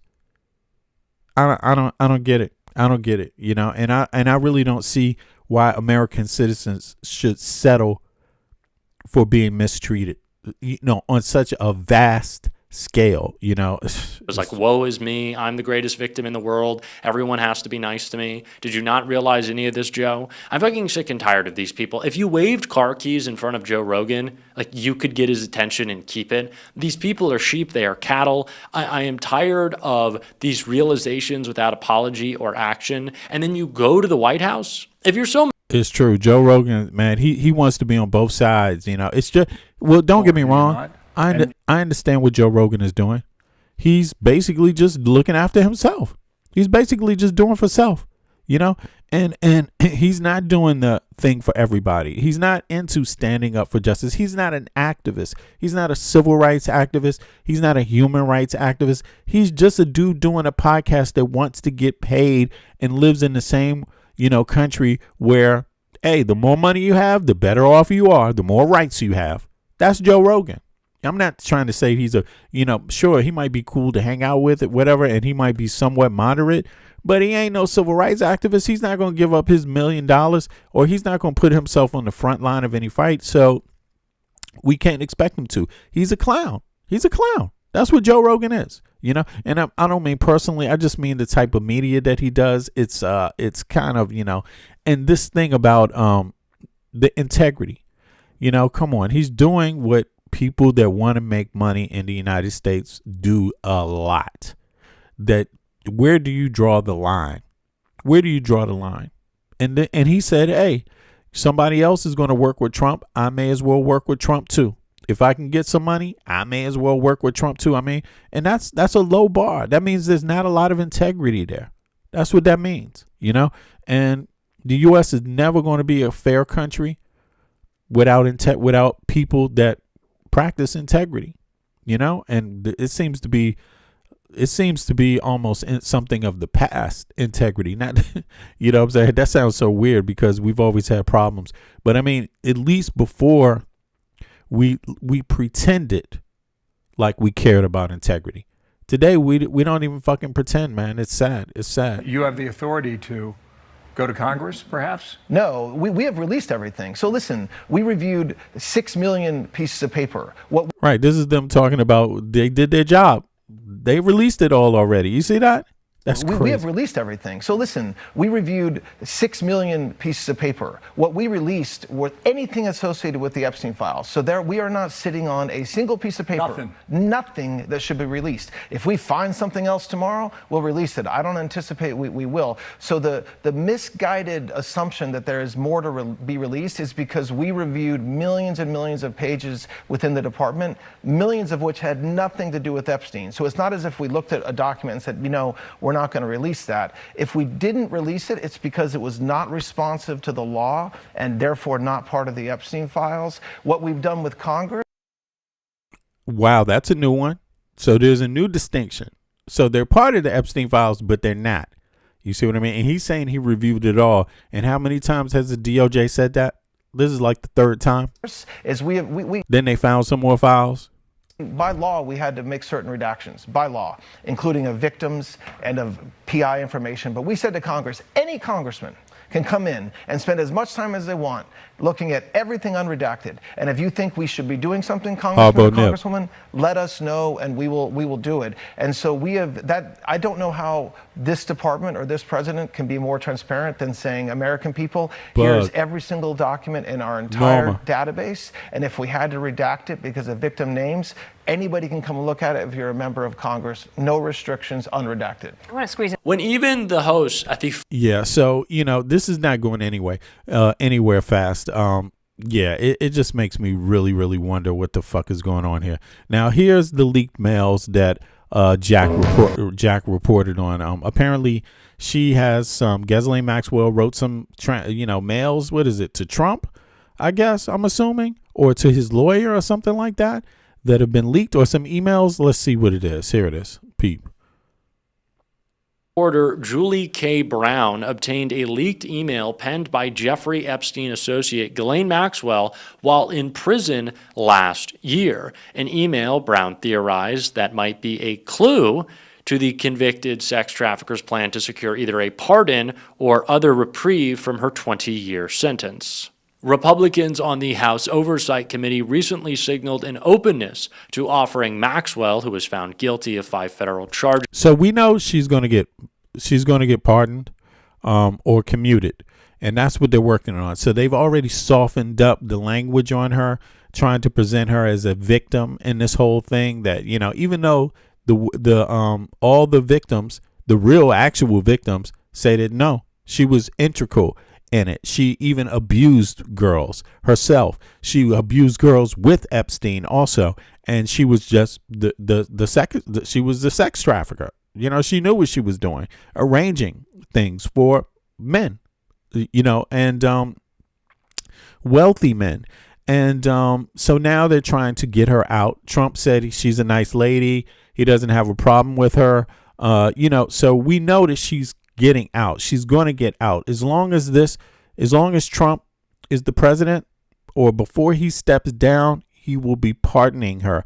And I can imagine, this is my guess. It's just a guess. My guess is that Trump is going to do it. If his health continues to decline, she's going to get out right before he steps down. He's going to issue the pardon, because that's the only guaranteed way. I think once Trump is out of the picture, I think the Republican Party is going to basically try to distance themselves from him, and also others. I mean, think about this. Elon Musk, Peter Thiel, all the other billionaires, J.D. Vance, one thing they want is the American people's trust. That's what they want. So they're going to do anything to try to prolong their presence. And so they're going to have to try to put up a good image. And the easiest way for them to put up a good image is, as soon as Trump is dead or out of there, they're going to start talking like they were against Trump the whole time, you know, to try to convince the American people to allow them to continue doing business with the American people. Because listen, Peter Thiel, Elon Musk, right? They are actually doing business with the American people. They get your tax dollars every time you go to work, every time you earn $1. Anytime you pay taxes out of any job you do, part of that money goes to them, right? So they want to keep that relationship, and they know the American people are extremely fearful of them and extremely angry at them, because they have shown that they don't really care about the average American, right? So they pretty much know the clock is ticking on them too. You see what I mean? So they got one more scam to sell the American people, and it's likely going to come once Trump is out of power. Before that, it's not going to happen, because one thing you got to understand, Trump he grew up as a billionaire, pretty much. He grew up maybe not as a billionaire, but he grew up with fuck you money. So he's had that attitude his whole life. So even if you know more than him, one thing Trump knows is the power of money and how to say fuck you, right? And he will say it to them, to Peter Thiel and Musk. That's why they haven't gotten ahead of him, but they're working on it. They're working on it, and J.D. Vance is their pawn, but you could be sure they're trying to do it in secret, because if Trump ever found out, Trump would get rid of them instantly, because Trump is like that. Trump is like that. You know, he's going to secure his son and his family shit. And so there's going to be some kind of breakup coming, but we're not going to see any of it until Trump, you know, decides to sit down. But one thing we will do before he gets out of there is we will see this lady out of jail pretty much. Is related to sex trafficking minors, clemency in exchange for testifying under oath, which is ridiculous. In a report published on Friars, what's up, man? Her Substack recently, Brown predicted Maxwell will ultimately receive a pardon or other relief, citing an email she sent her sister last October. I found this note she wrote to her sister from prison back in October that hints at what Maxwell has. Brown, who was reporting helped lead to Epstein's arrest in 2019, wrote in her report. I hear you, Odd. I don't know what that is. Rogue something says, I don't care about any other country or any other society that hates America. Can I just start saving money again? Exactly. What the fuck, man? People go. You can't stop people from not liking you or hating you or whatever the fuck that. You know what I'm saying? Like, why does that matter? We're a goddamn superpower. We don't even treat our own people with respect. You know what I mean? We're the only Western country that pays the amount of taxes that we pay in the United States and doesn't have universal health care, universal education. Like, and we're the richest Western country. Sorry, we're getting scammed, and we pay more for health care than other people pay for it, and it's the same services. We actually literally pay more. That's why we can't even afford to give everybody health care, because, you know, the administrators want to get a check too. They want to get an equal part. So if the operation costs $60,000, they want to get $30,000. Just the paperwork, just for the paperwork. If the operation costs $60,000, they want to get $30,000 just for the fucking paperwork. Do you understand how crazy that is? In other Western countries, they're only getting 5 to 10% of the value of the operation. Whatever the cost is, only 5 or 10% of it is actually paperwork. In the U.S., it's 30 fucking percent. These people are getting billions of dollars for nothing, for providing no service. And it's the same way with fucking schools, man, with universities and shit like this, man. What the fuck? We live in a classist country. Straight up. If it's not only classist, then it's classist, misogynistic, and some other shit too. But it's definitely classist. In the email, Maxwell requests of her sister, Isabel Maxwell, that she send Leon's emails, etc. stuff to Leah, noting that one day the spigot will dry up. Brown concludes that Maxwell was referencing former Apollo CEO Leon Black, long a client of Epstein who's been accused of sexual abuse by several women but has denied any wrongdoing. Black has also been close friends with Donald Trump for decades. Somebody said, why are you surprised? Jamar, I'm not surprised, but I don't know if you notice, there's a lot of people that may not be as smart as you and may not know. And you need podcasters like myself talking about these things so folks can actually take some action. And here, thank you for saying that, because here's the action you could take, and there's no excuse. Register to vote. Call your county clerk. Right, because to find out if you're registered, to find out if you're registered under your correct address, to find out if you're currently registered to vote. And if you are not currently registered to vote, if you find out, because they could stop you. You see, you got to understand, if your ID doesn't match what they have on their record, if you just got a new ID, they could refuse you. And it's maybe not just you. You got to think about your community. You got to think about your cousins in another state. Maybe your state is solid and they ain't going to discriminate like that. Maybe you live in a blue state or something, but maybe your cousins don't. You see, we got to encourage all Americans to get their ass ready to vote, because the only way we're going to solve these problems is to vote. If we get enough people voting, you can write healthcare and education into the Constitution. If you get enough people voting that want it. You see what I mean? And what these billionaires do is they spend all kinds of money discouraging people like us and others to not vote. They try to discourage poor people and middle class people, young people, to not vote. Why? Because they can control everything then. Last presidential election, 80 million people did not vote. 80 million people. That's why we don't have universal health care, because the people ain't demanding it through their vote. If you don't demand it through a vote, you ain't going to get it. You have to demand it through a vote, and you have to demand that any politician in advance. See, right now, the elections, most of the midterms are still in 3-4 months from now. You could start telling the politicians you're not voting for anyone for a congressional seat or a Senate seat that is not endorsing universal education and universal health care. You can start telling them that now. That's the point of the conversation. So I'm not preaching to the choir, brother. I got health care. I live in Denmark. I'm an American citizen, though. Born and raised in Washington, D.C. Family, both sides of my family go back to the colonial period. But as a grown-ass man, I live in Denmark. We have universal health care. We have universal education. My kids go to school and get paid for any education. If I want to go back to school for any education, whether it's technical school, university, I will get paid to do that. It's free. And it's all in the tax system. So I would be a hypocrite to be an American citizen that have these rights where I live and not know that my American brothers and sisters should also have these rights. We're richer than Denmark. Why don't we have these rights? You see what I mean? So it's not really preaching to the choir. You see what I'm saying? You know what I mean? It's for a purpose, because when this video is over, it's going to be like 7,000 people that watch this video. You see what I'm saying? So I'm doing these things in advance of the election so people can know you can do what you want. You just have to demand it through a vote in the United States of America.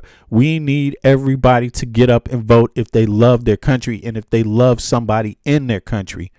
Got to vote. You know, right now we're just giving the billionaires all of our money. No wonder we don't have health care. No wonder loads of us don't have health care. No wonder loads of us are in debt after they go to college. We're just giving them our money. We want them living beautiful lives. We don't even want our old people having a dignified ending, a dignified retirement. Like, you know, it's crazy, man. We don't want young people, our kids, having a dignified beginning. Like, we just care about billionaires. We don't care about ourselves.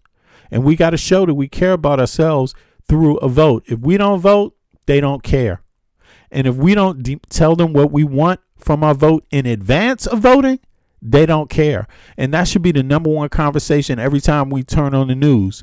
You know, universal health care, universal education.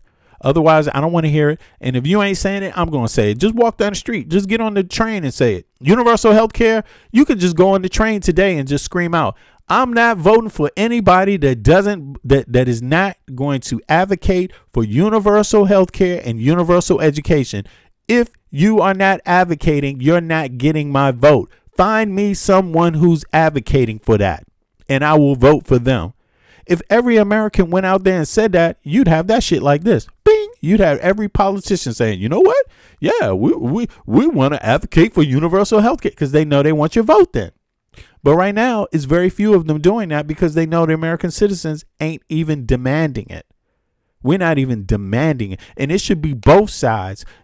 Republicans, broke-ass Republican, middle-class Republicans, at least be smart enough to know you deserve that in the richest country on earth, the richest country to ever exist. At least know you're worth that. They don't even know it. You know what I'm saying? They don't know it because they too busy doing this.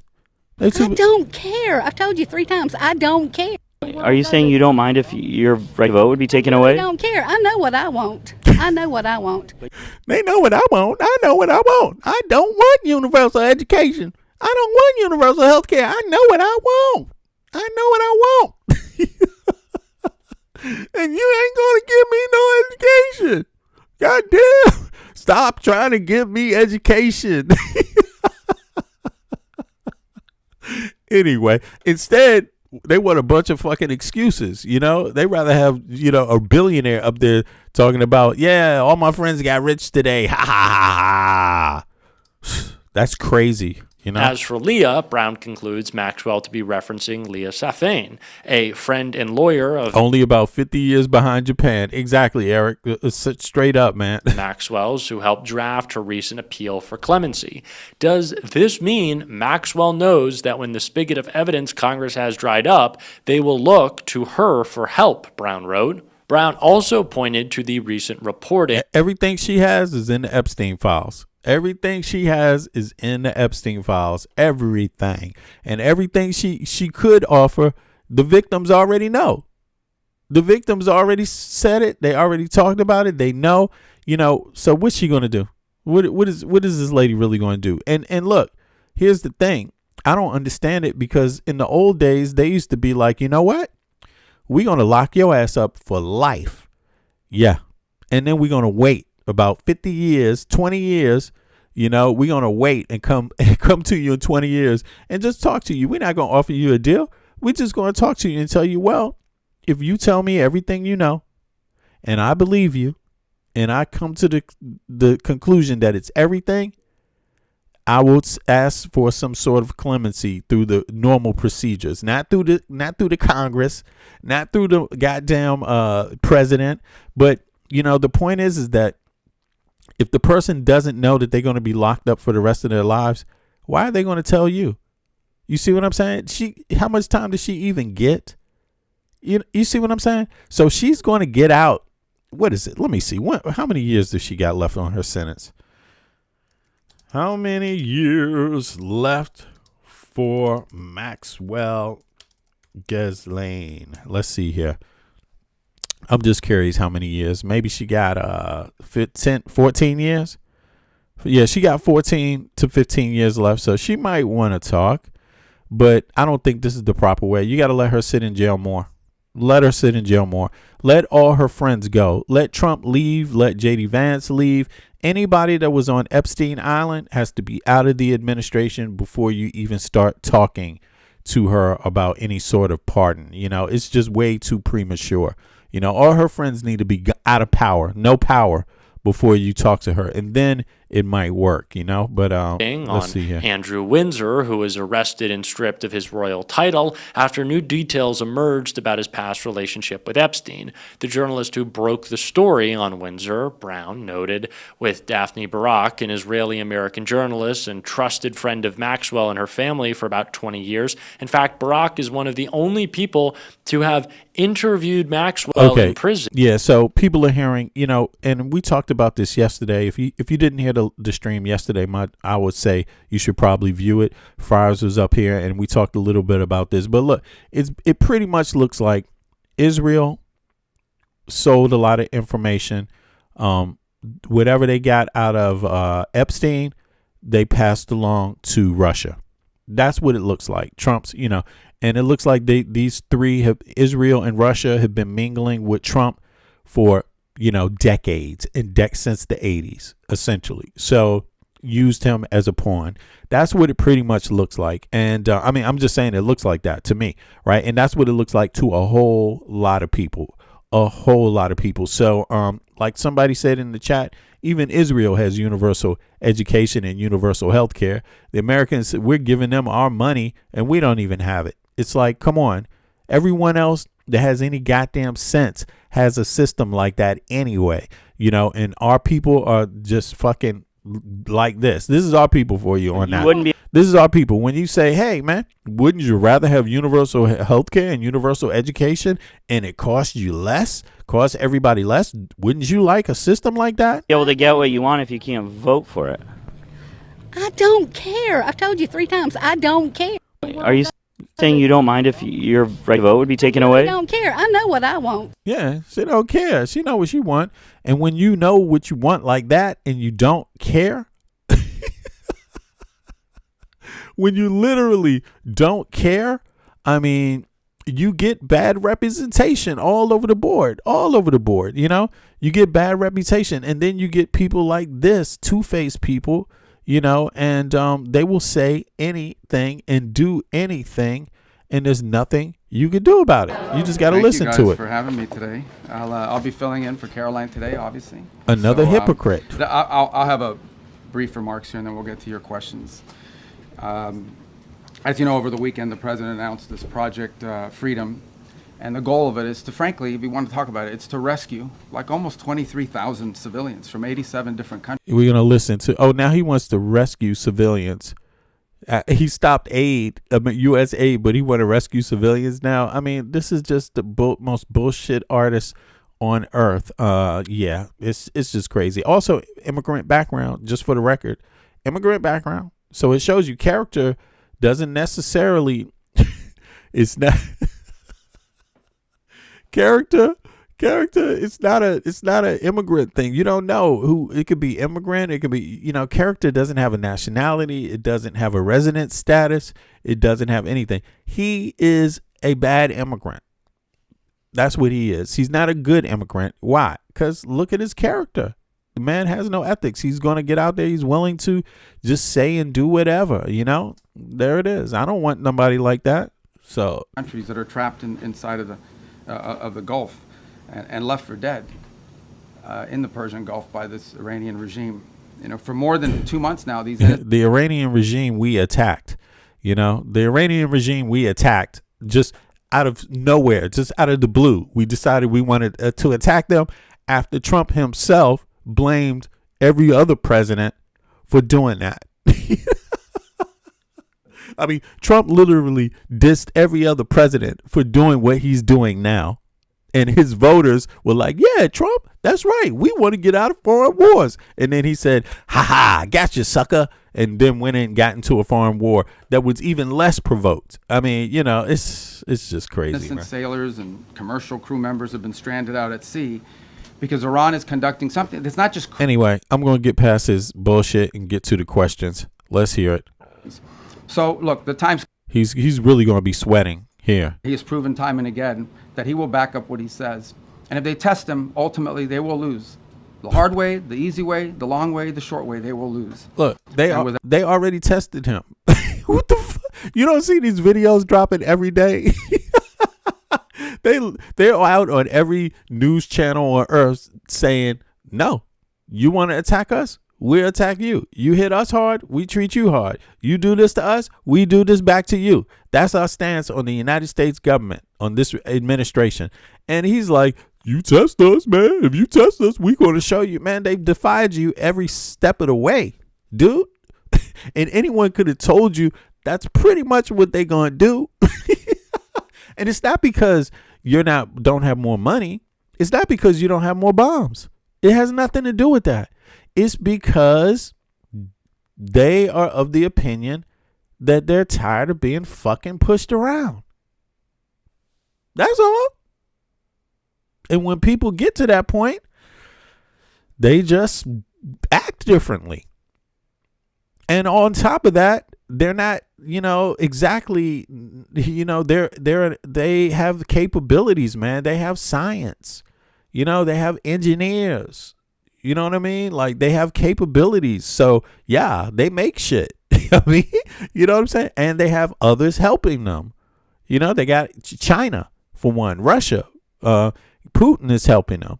Trump's good buddy Putin. You see what I mean? It's helping them. And why would Putin give a fuck what Trump says? It's obvious that Putin doesn't give a fuck what Trump says because he's literally undermining Trump. And this guy ain't going to say shit about it. So basically, on the street level, he would be called a bitch, and they would say it to his face and then be like, what's up, motherfucker? And what's up? And what you going to say about it? What you going to do? You got some, then they're going to pull their little, pull up their shirt, show you what they carrying. And then you're going to be like, never mind. That's what's going on right here when he talks. It's like, it's time for your questions. So, time for your questions. I'll start with you first. Hi, Catherine Herridge. I'm an independent journalist. Secretary Rubio, have you seen any recent indications that Iran is willing to give up its nuclear weapons program that is credible, verifiable? I'm sorry, y'all. I hope you all digging my comedy. I am. I'm being a little comedic, but hey, you know what I'm saying? We got to have some fun. I'm still breaking it down accurately, but we have to have fun. This is all we got with this bullshit. And that would lead to an immediate de-escalation. Well, look, this is a long-standing problem for them, right? I mean, they have wanted, they have always said they don't want a nuclear weapon. That's because they've always said that, they just don't mean it. And why do you say, well, how do you know they don't mean it? Well, we don't mean it because they're doing all the things, and historically have tried to do all the things that you do if you want a nuclear weapons program. For example, they innovate and try to innovate long-range delivery missiles that now, in some cases, are capable of reaching much of Europe. They build these large underground centrifuges for enrichment activity. There are countries in the world that are involved in the enrichment business, but these guys do it in mountains and in caves and in hiding. They've always had secret components of their nuclear program undisclosed to the world. And we know for a fact that they retain highly enriched uranium at 60%, that they did so. And that has no civilian use, none, zero whatsoever. So they have an opportunity here to agree to something that will make it clear that they're not interested in a one thing is to say we don't want a nuclear weapon. Another thing is to do the things that prove you don't want a nuclear weapon. By the way, if what Iran wants is a civilian nuclear program for power plants and stuff like that, there are a lot of countries in the world that have that, and they don't enrich. They import the enriched material. They could have that if that's what they wanted, but they're not acting like that's what they wanted. They're acting like they want a military nuclear program. That's unacceptable. So that's the process we're engaged in now. To create, that's the object of this diplomacy, is to come up with some level of understanding about what are the topics that they've agreed to negotiate on. We don't have to have the actual agreement written out, and one day this is highly complex and highly technical. But we have to have a diplomatic solution that is very clear about the topics that they are willing to negotiate on and the extent and the concessions they're willing to make at the front end in order to make those talks worthwhile. That's what Stephen Jarrett and the whole team is working on, and I hope to have good news on it. That's the outcome we would prefer. That's the outcome we would have preferred a year ago. That's the outcome I think most of us would have preferred a long time ago. But that's not the option they've given us given their activity. And I have a thought. I'm almost guessing Iran has probably responded a little like this. Shut the fuck up. This dude is a goddamn clown. I mean, he's out here again begging. This is like some intellectual fucking political begging. It's a way to say I'm begging, but I don't want to sound like I'm begging. But it's like, damn, dude, you still asking them to give you something, to cooperate, to show you what you... What are you waiting for, man? What are you waiting for? You already attacked them. I thought you was going to invade Iran. Whatever happened to that plan? Whatever happened to sending the soldiers to make them do what the fuck you're gonna make them do? Whatever happened to that plan? Now they backed up from we're gonna make you do what the fuck we want you to do. To what? To please tell us what you want. Just tell us what you want, Iran. Man, yeah. This is just embarrassing. It's embarrassing. All right, there's no way I can figure out who to call on. I'm just going to like press right in the middle, right there. You right there, yeah. Right in the back row.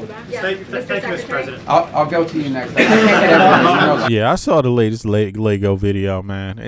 They speaking too much truth. You know, the Iranians are speaking too much truth. And I'm not saying that, just for the hell of it. I mean, I'm not saying it because I support everything they do. Nah, it ain't. I mean, I'm not trying to be in the middle of everybody's fight.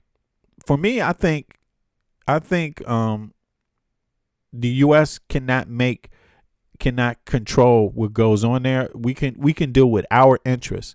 We should stop talking like we're trying to do it for other people.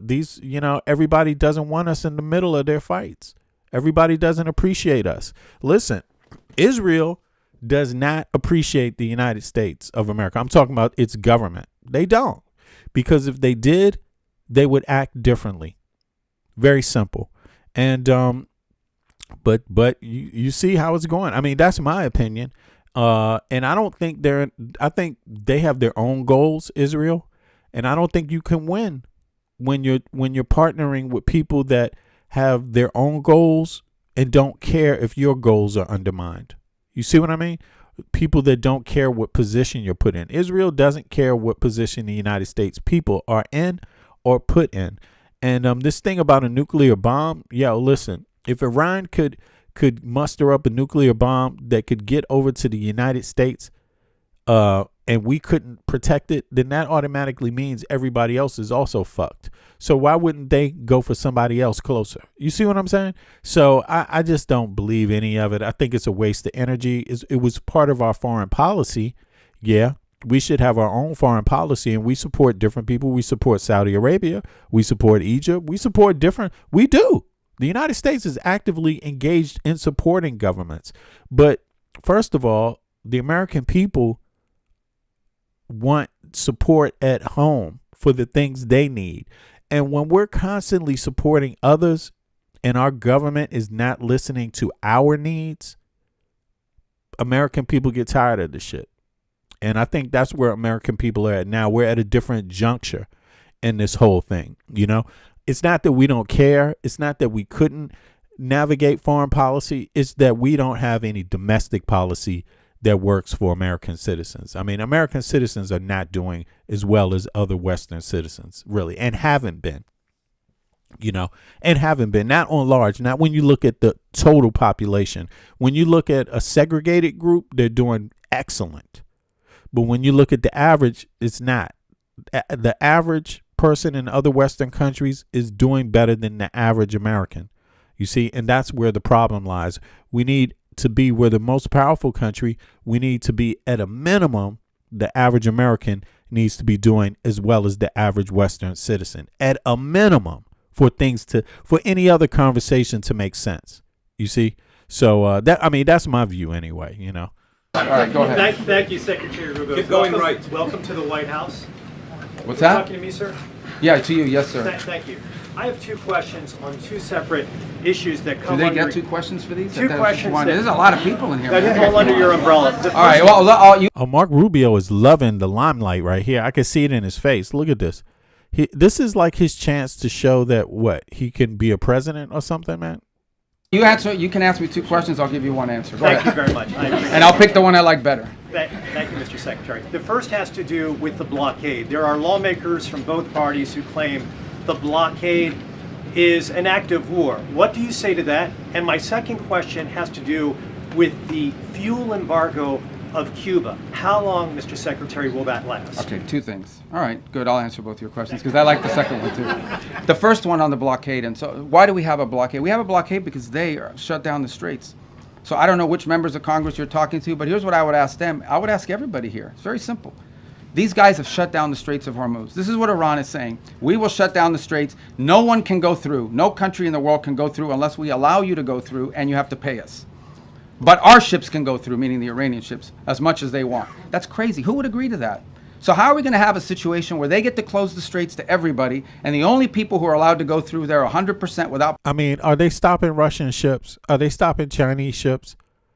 You know, what ship? I mean, this is what I don't understand. So it doesn't make sense because everyone knows Russia and China are supporting Iran. And what are they supporting them with? A lot of shit, okay, to keep them in the fight, okay? So if we don't deal with Russia and China, we're not dealing with Iran. That's the problem with everything he's saying, you know, and he's trying to make it seem like he's doing some deal negotiating. No, if you don't go and take on Russia and China diplomatically on the issue of Iran, you're losing. You're losing this. That's what's going on here. Okay. And you're looking stupid while you're losing it, you know, and everyone can tell. Everyone can see. Look, the people that were adversaries of the United States of America under this administration, they're laughing. First of all, if you even care, right? They're laughing. But the people that were allies of the United States, they're sitting back looking at a mauling. They're looking at Marco Rubio and Trump get mauled. How do you get mauled when you have more power? The only way you get mauled when you have more power is you don't really know the power you have and you don't know how to use it properly. That's the only way. He's getting outmaneuvered.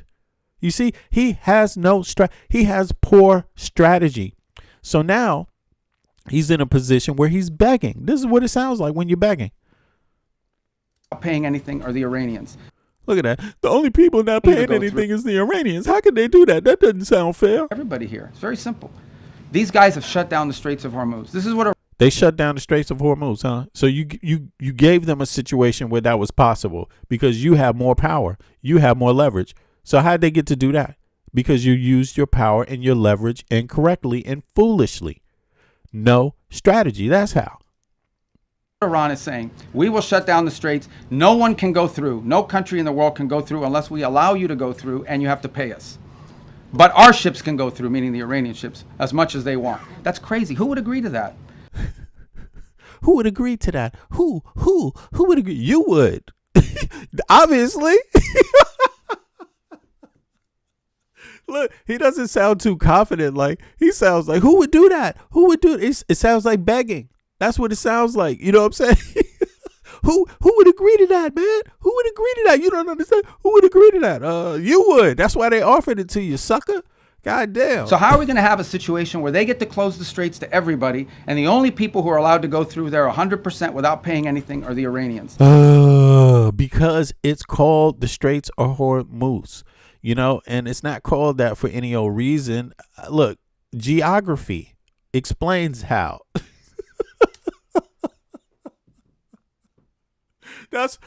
He acts like people don't look at maps and shit or understand what the fuck what's going on with this guy. This is the whole point period, in the beginning. The whole point was this. And this dumbass doesn't understand it yet. And he's up here yapping. He's still yapping, and he's getting your tax dollars. He's not getting my tax dollars, although I'm an American citizen. I don't live in the U.S., so my taxes go to the country I live in, right? And now if I was to become super rich one day, then maybe the U.S. government would get some of them taxes, but I'm not. So I'm an average dude. And average in Denmark is decent. You know what I'm saying? I'm an average working fellow with a union job. You know what I'm saying? So that's decent in Denmark. You know what I mean? But this is the globe right here. Here we go. Matter of fact, I was at work. I'm doing, this is my after work little thing. I'm only doing this for fun. But let me see here. Look, now check this out. He's saying why? Listen to this buffoon talk. Now let's go back to, hold on. Let me zoom in a little closer. Let me zoom. Oh, wait a second. Sorry. But these are both of these little inlets, the one near Yemen and the one near Amman, they mean the same thing pretty much. If you're outmaneuvered diplomatically and militarily, they present similar issues. So, but for now, we talking about this one, right? And this guy is sitting there asking this dumbass question. So let's just let him ask that question again. One more time. Let him do his little rant. You to go through, and you have to pay. Here it is. Rates.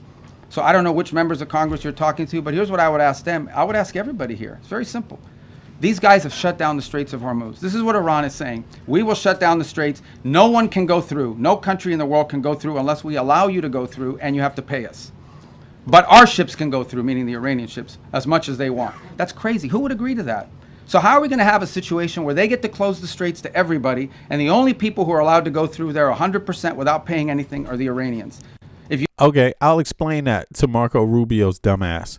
Okay, Marco Rubio. Everybody knew this in advance, which is why nobody, nobody. Oh, is the internet slow? Okay, sorry about that. It looked like I had a little glitch. Nobody advised you to do what you did. Everyone said, don't do it this way. So he said, who would agree to it? And how are we going to have a situation where they should close it down? Well, it's pretty easy. You came to, it's like they came to a drone fight with battleships, with airplanes on them. What the fuck? They came to a drone fight, right? With battleships, with all types of loads of equipment, loads of expensive airplanes, and shit like this. Billions of dollars of stuff, to hundreds of billions of dollars of equipment. So they came to a drone fight, and with these things. So these drones can reach some distance.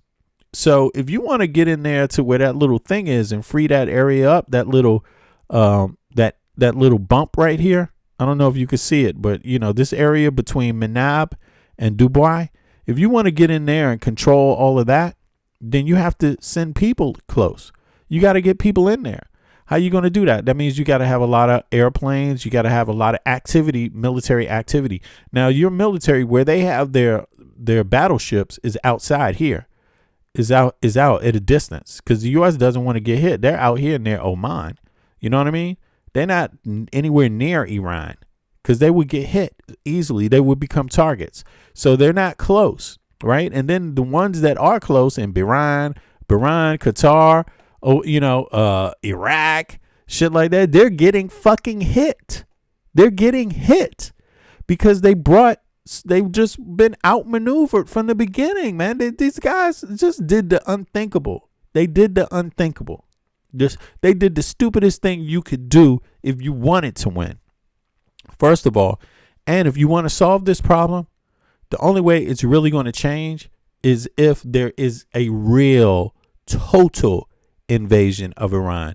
So the reason why everyone thought this was stupid is because they know if you're going to change this scenario, it will have to be a complete and utter invasion, and you would need allies in advance, and you would need to commit loads of not 20,000 troops to the ground. You might need to commit 100,000, more. You see what I mean? There needs to be a big contingency of people. serious battle on ground, you would have to invade and free Tehran and free all the other major cities there. That's what you would have to do. Now, who are their neighbors? Afghanistan. You think Afghanistan want that? You think China can't just walk into Afghanistan? Man, China is just there. All they got to do, look, China's right here, y'all. You see that, right? Look at that. You see what China is? China is a neighbor of Afghanistan. They can just fly in right here. See what this little, if China wanted to even invade Afghanistan, they wouldn't even be able to stop them. It would just happen in a matter of minutes. They would just fly in, land everywhere. They would so that's on the other side of Afghanistan. So logistically, China has an advantage, right? With doing things, with helping Iran on the ground, right? Because they have that possibility to do that, right? The U.S. is not doing anything with Afghanistan right now. China is doing everything there. You see, Pakistan don't want you there, right? So there's a lot to this cookie, So everyone knew as soon as you started out and you didn't commit 100,000 troops, they knew that stop right there. Whatever you're doing, anything you're doing, stop. You're already going about it the wrong way. So if you're not going to commit troops, the other way is diplomacy. That's the only way. And Israel and the United States abandoned diplomacy. They abandoned diplomacy with their own allies, and they abandoned diplomacy with Iran. You fucked yourself. And you said that you wanted to win, but you didn't know how, because you don't know your power, and you don't know the world you live in, and you don't know the map. Because, these things don't change. You're still going to have the Straits of Hormuz there. You see what I mean? And it's going to, anyone who's over there is going to have that problem, and these people why did this government not know that? The last government knew it. Obama knew it. Biden knew it. Even Bush knew it. You see what I mean? Now, Iran is not Iraq. That's the difference. Iran is definitely not Iraq, right? Iraq, not dissing Iraq or anything like that, but Iraq is it's flat. It's not mountainous. So Iraq is a whole different cookie. You see what I'm saying? Iraq is flat. You could just drive through Iraq. You can't drive through Iran. It's mountains. Do you know how the roads are? Do you know what the roads look like? The roads look like roads in a lot of mountainous places. They just wind and bend and go in circles and turn and I'm talking about the local roads, because obviously they're going to bomb out any major roads to make sure you can't get heavy equipment through there. They're going to try to do their best. But then you have what's left is local roads. So that's not going to be easy getting around in this mountainous area, like that. So, it was lost from the beginning, and everybody knew that except Trump, because Trump's a moron. You see what I mean? That's what it is. Putin knew it was finished. Trump didn't know it was finished. That's the problem. So Putin was probably on the phone. You don't even know. He was probably telling Trump, hey, we don't want you to do this, but if but hey, if that's your policy, we will, yeah. We draw the line with certain things, but they don't draw the line with other things. Like they didn't draw the line with you killing the Ayatollah. You see, so you could see basically what I suspect is this is really a shakedown. This is how shakedowns of countries really happen. You have the good cop and you have the bad cop. Russia is playing, and Russia particularly is playing the bad cop, because they're the ones that historically were giving Iran, security guarantees. They playing the good cop. Trump is playing the bad cop, but they both know where this ends. Just like with Venezuela, they both know where this ends.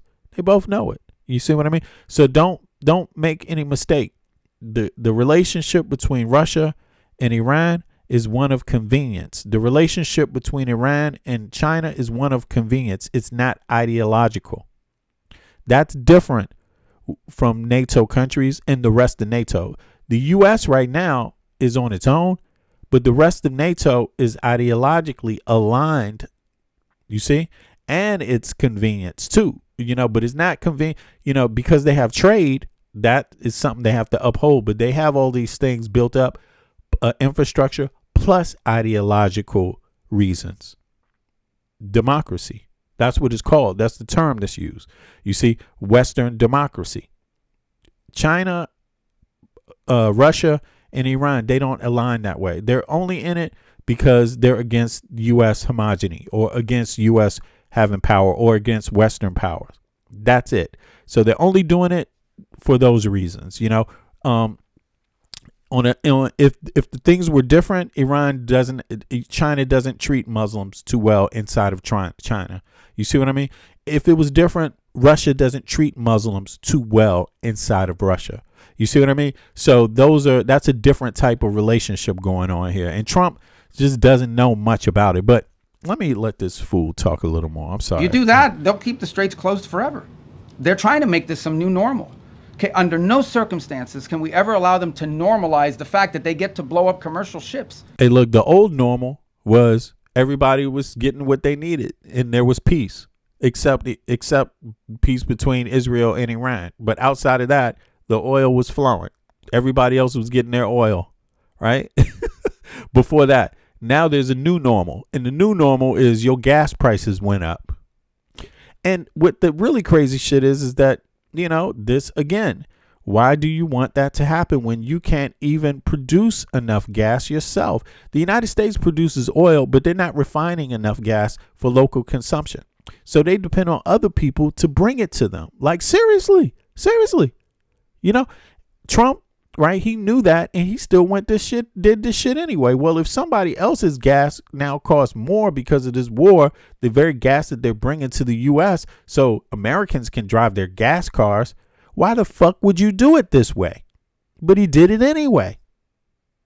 And now he's up here idiot-splaining to the rest of the world, you know, and really what he's saying, you know, it might sound a little more clever. He has a little more hold of the English language, but in reality, he's saying the same thing this lady's saying. I know what I want. But you wouldn't be able to get what you want if you can't vote for it. I don't care. I've told you 3 times. I don't care. Are you saying you don't mind if your right vote would be taken away? I don't care. I know what I want. But you wouldn't be able to get what you want if you can't vote for it. I don't care. I've told you 3 times. I don't care. Are you saying you don't mind if your vote? One has a suit and tie on, and it is speaking like, you know, has a little more experience maybe in government. I don't know, but in the other one has on a T-shirt in Alabama somewhere. But in reality, they're saying the same fucking thing. He's just got a suit on and saying the same dumb shit. Would be taken away? I don't care. I know what I want. Marco Rubio. But you wouldn't be able to get what you want if you can't vote for it. Marco Rubio knows what he wants. He knows what he wants, and he wants them to stop enriching uranium because that's how it works. And who else would think about this? We can't have the new normal of them shutting down the Straits of Hormuz. I don't care. I've told you 3 times. I don't care. People told him, you can't do it this way. And what did he say? You don't mind if your vote would be taken away? You don't mind if the gas prices go up and the oil prices go up if you're doing it this way? And what did Mark Rubio say? I don't care. I know what I want. I don't care. I know what I want. And that's exactly what this is. I don't care. I know what I want moment for the United. And it's being led by Mark Rubio. That's what's going on here. And put mines in the water. So the response to that is we're going to blockade your ships. If everyone's ships are not getting out, your ships are not. I like what she said because at least it took less time. It was just direct. He's just saying the same thing in a long. This is going to take him 40 minutes to say. This lady, she summed all that shit up in 10 seconds. Here we go again. Let's hear how she summed it up. I know what I want. But you wouldn't be able to get what you want if you can't vote for it. I don't care. I've told you 3 times. I don't care. Are you saying you don't mind if your vote would be taken away? I don't care. I know what I want.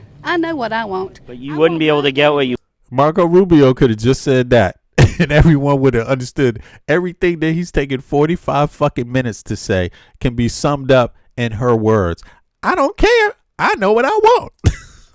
Not getting out either. That's not an act of war. That's a defensive measure. It's a counter to what they have decided to do. You know what is an act of war? Putting mines in the water. Why don't the members of Congress, whoever it is complaining about it, they should be all over that. These guys put mines in the water. That alone, mining in the water is illegal, period, under any circumstance, and they've done it. But this is crazy stuff, but this is what they've done. On Cuba, oil blockade on Cuba. There's no oil blockade on Cuba per se. Did he say Cuba? And people gave advice about Cuba, and what did Mark Rubio say? What did Trump and them say? You want if you can't vote for it. I don't care. I've told you 3 times, I don't care. Are you saying you don't mind if your right to vote would be taken away? I don't care. I know what I want. What I want. I know what I want. Care. I know what I want. Care. I know what I want. Sir. I don't care. I know what I Sir, care. I know. Sir, if you go into Venezuela, like if you go into Iran like this, it's going to turn out bad for you. What's the response? I don't care. I know what I want. I don't care. I know what I want. That's what they did in Cuba. That's what they're doing. They're not getting anything. They're not getting anything. They're fucking with people that really don't have that much power. Really, the U.S. is the most powerful superpower on earth, but yet they don't understand something about people. Even little people will say "fuck you" when you insult them. That's what's going on here. The little people are tired of being insulted by Trump. And so they're all ganging up. Basically, they're all ganging up. You see what I mean? And the little people see the how the politics is playing out geopolitically. The little people see that the U.S.'s old allies don't like it either. So everybody is behaving this way now. Everybody is going to do everybody hates and does not respect Donald J. Trump. Everybody. The only people on Earth, and Earth has what, 4 billion something people? The only people on Earth that give a fuck about Donald J. Trump, that have any liking for him, or Marco Rubio, are inside of the United States of America. And that's this lady right here. I know what I want. But you wouldn't be able to get what you want if you can't vote for it. I don't care. I've told you 3 times, I don't care. Yeah. Are you and everybody else is fucking tired of that I don't care attitude. Everyone else is tired of it, you know? It's fucking crazy. Anyway, on to more news. Marco Rubio, I got one thing to say to you, and here it is. Shut the fuck up. All right, so let's move on to the next topic. Because we ain't got all day. You know, what the fuck? He's not going to keep me listening. I'm going to do something with my 45 minutes. Let's see here. You know what I'm saying? There's better things to do with my 45 minutes than to be fucking around with Mark Rubio. I mean, damn, this is cold, man. But let's see here. Now, there's more news, y'all. Check it out. Oh, damn. What happened now? Let's get out of that real quick. Boom. Yeah. Now there's more news, and it's about the company that Trump keeps, you know, and this is very interesting because, you know, normally this would be like, I don't know. I didn't see this on Fox News yet. You know, I mean, have you seen?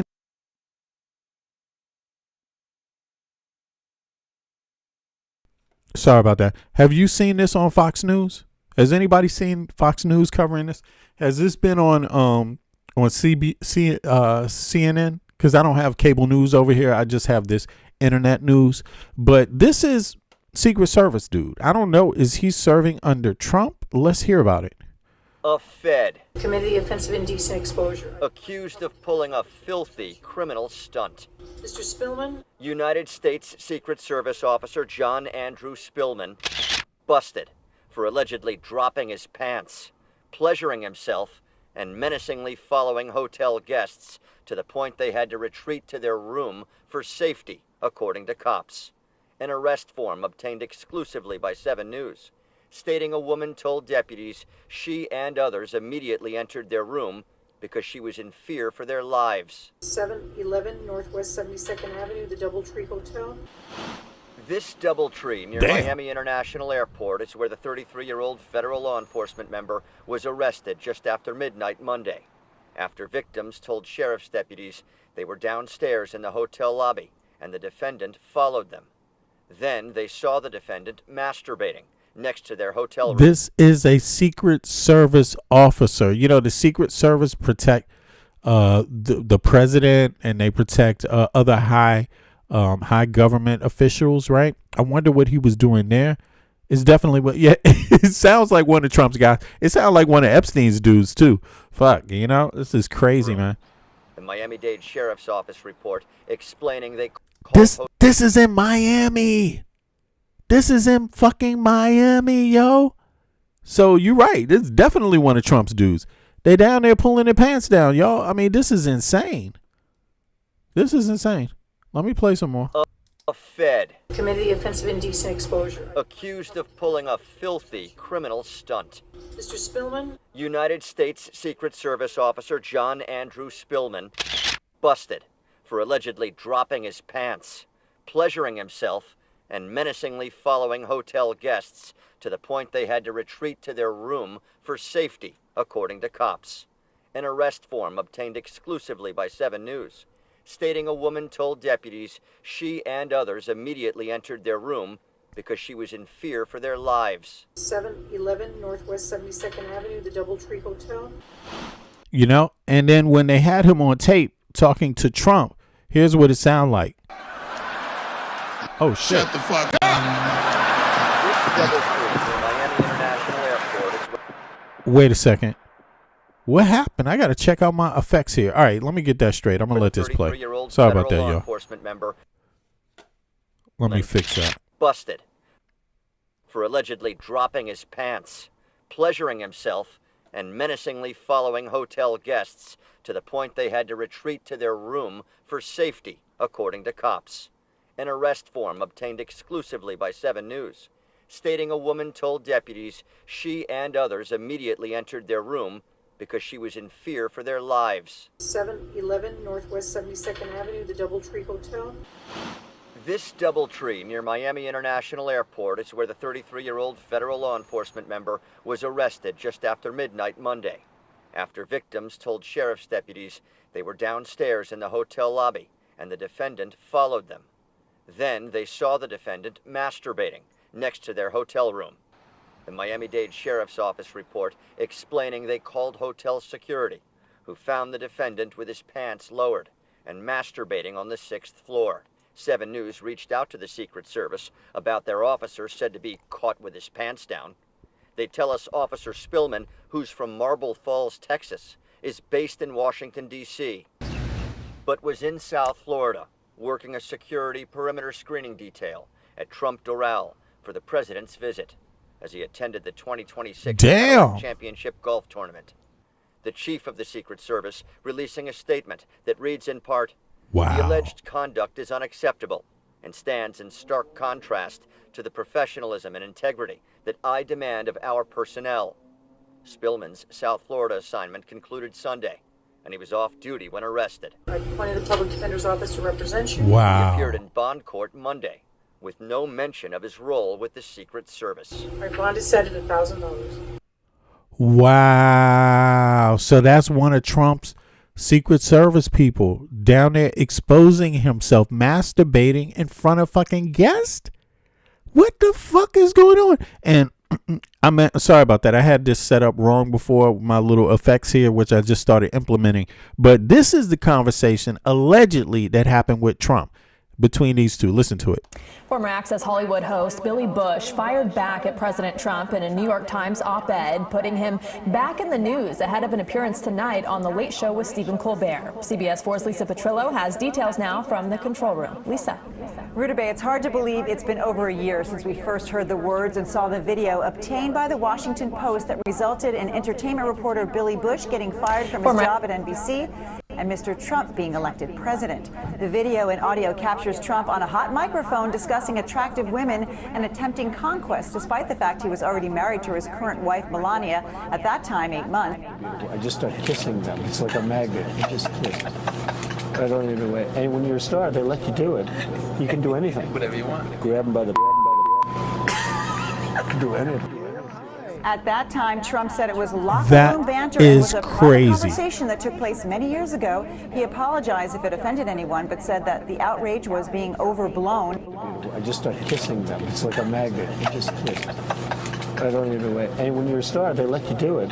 You can do anything. Whatever you want. Grab them by the. You can do anything. At that time, Trump said it was locker room banter and was a private conversation that took place many years ago. He apologized if it offended anyone, but said that the outrage was being overblown. Meantime, reporter Maggie Haberman of the New York Times reported recently that as far back as last January, Mr. Trump, as president-elect, began raising the prospect that it may not have been him on the tape after all. She reported that Trump told a Republican senator that he didn't think it was his voice on the tape. I just start kissing them. It's like a magnet. You just kiss. I don't even wait. And when you're All a right. star, they let you do it. You can do anything. Whatever you want. Grab them by the. All right, there we go. Sorry about that, y'all. I just had to set that up. I'm getting better at this, and I realized I didn't have that clip edited properly. But you see, this is like crazy. I mean, the fact that they have this much behavior around them that is like this, how is it fucking possible? How is it possible? I mean, how does that work? Can it be just by accident? Can it just be by coincidence? Or is it past that point? Is it past the point where this cannot just be coincidence? There can't be this many people, that is like hanging out with fucking Trump for some reason. Like, how is that possible? How is it possible? I don't get it. I don't get it. Let me know what you think. Here's another one. Weeks ago. Obviously, in the middle is Donald Trump. To the right is Don Jr. And to the left is this random guy. You've probably never seen him. Well, he's a MAGA influencer, a big MAGA influencer, hence why he's near the floor on for a UFC fight, taking photos with the president. Well, he was just arrested for one of the most heinous crimes imaginable, and we're going to talk about it today. But here's the thing. If you've seen me on this channel before, we have talked about stories like this, and it seems like there is a clear correlation between the people who scream the loudest about protecting the kids and crimes against kids. Hey, guess who else was down there who got arrested down there in Miami, who had to turn himself into Miami? I don't know if any of you all heard of this black I don't know, I guess you would call him a scam artist, because that's really what he is. Goes by the name of Brother Polite. Allegedly scammed loads of people out of maybe $1 million, like different people. He also got arrested and is serving time for assault on a young girl. I forget how old she was. Was it 13 or 14 or 15? Something like that, in a hotel in Miami just a couple of years ago.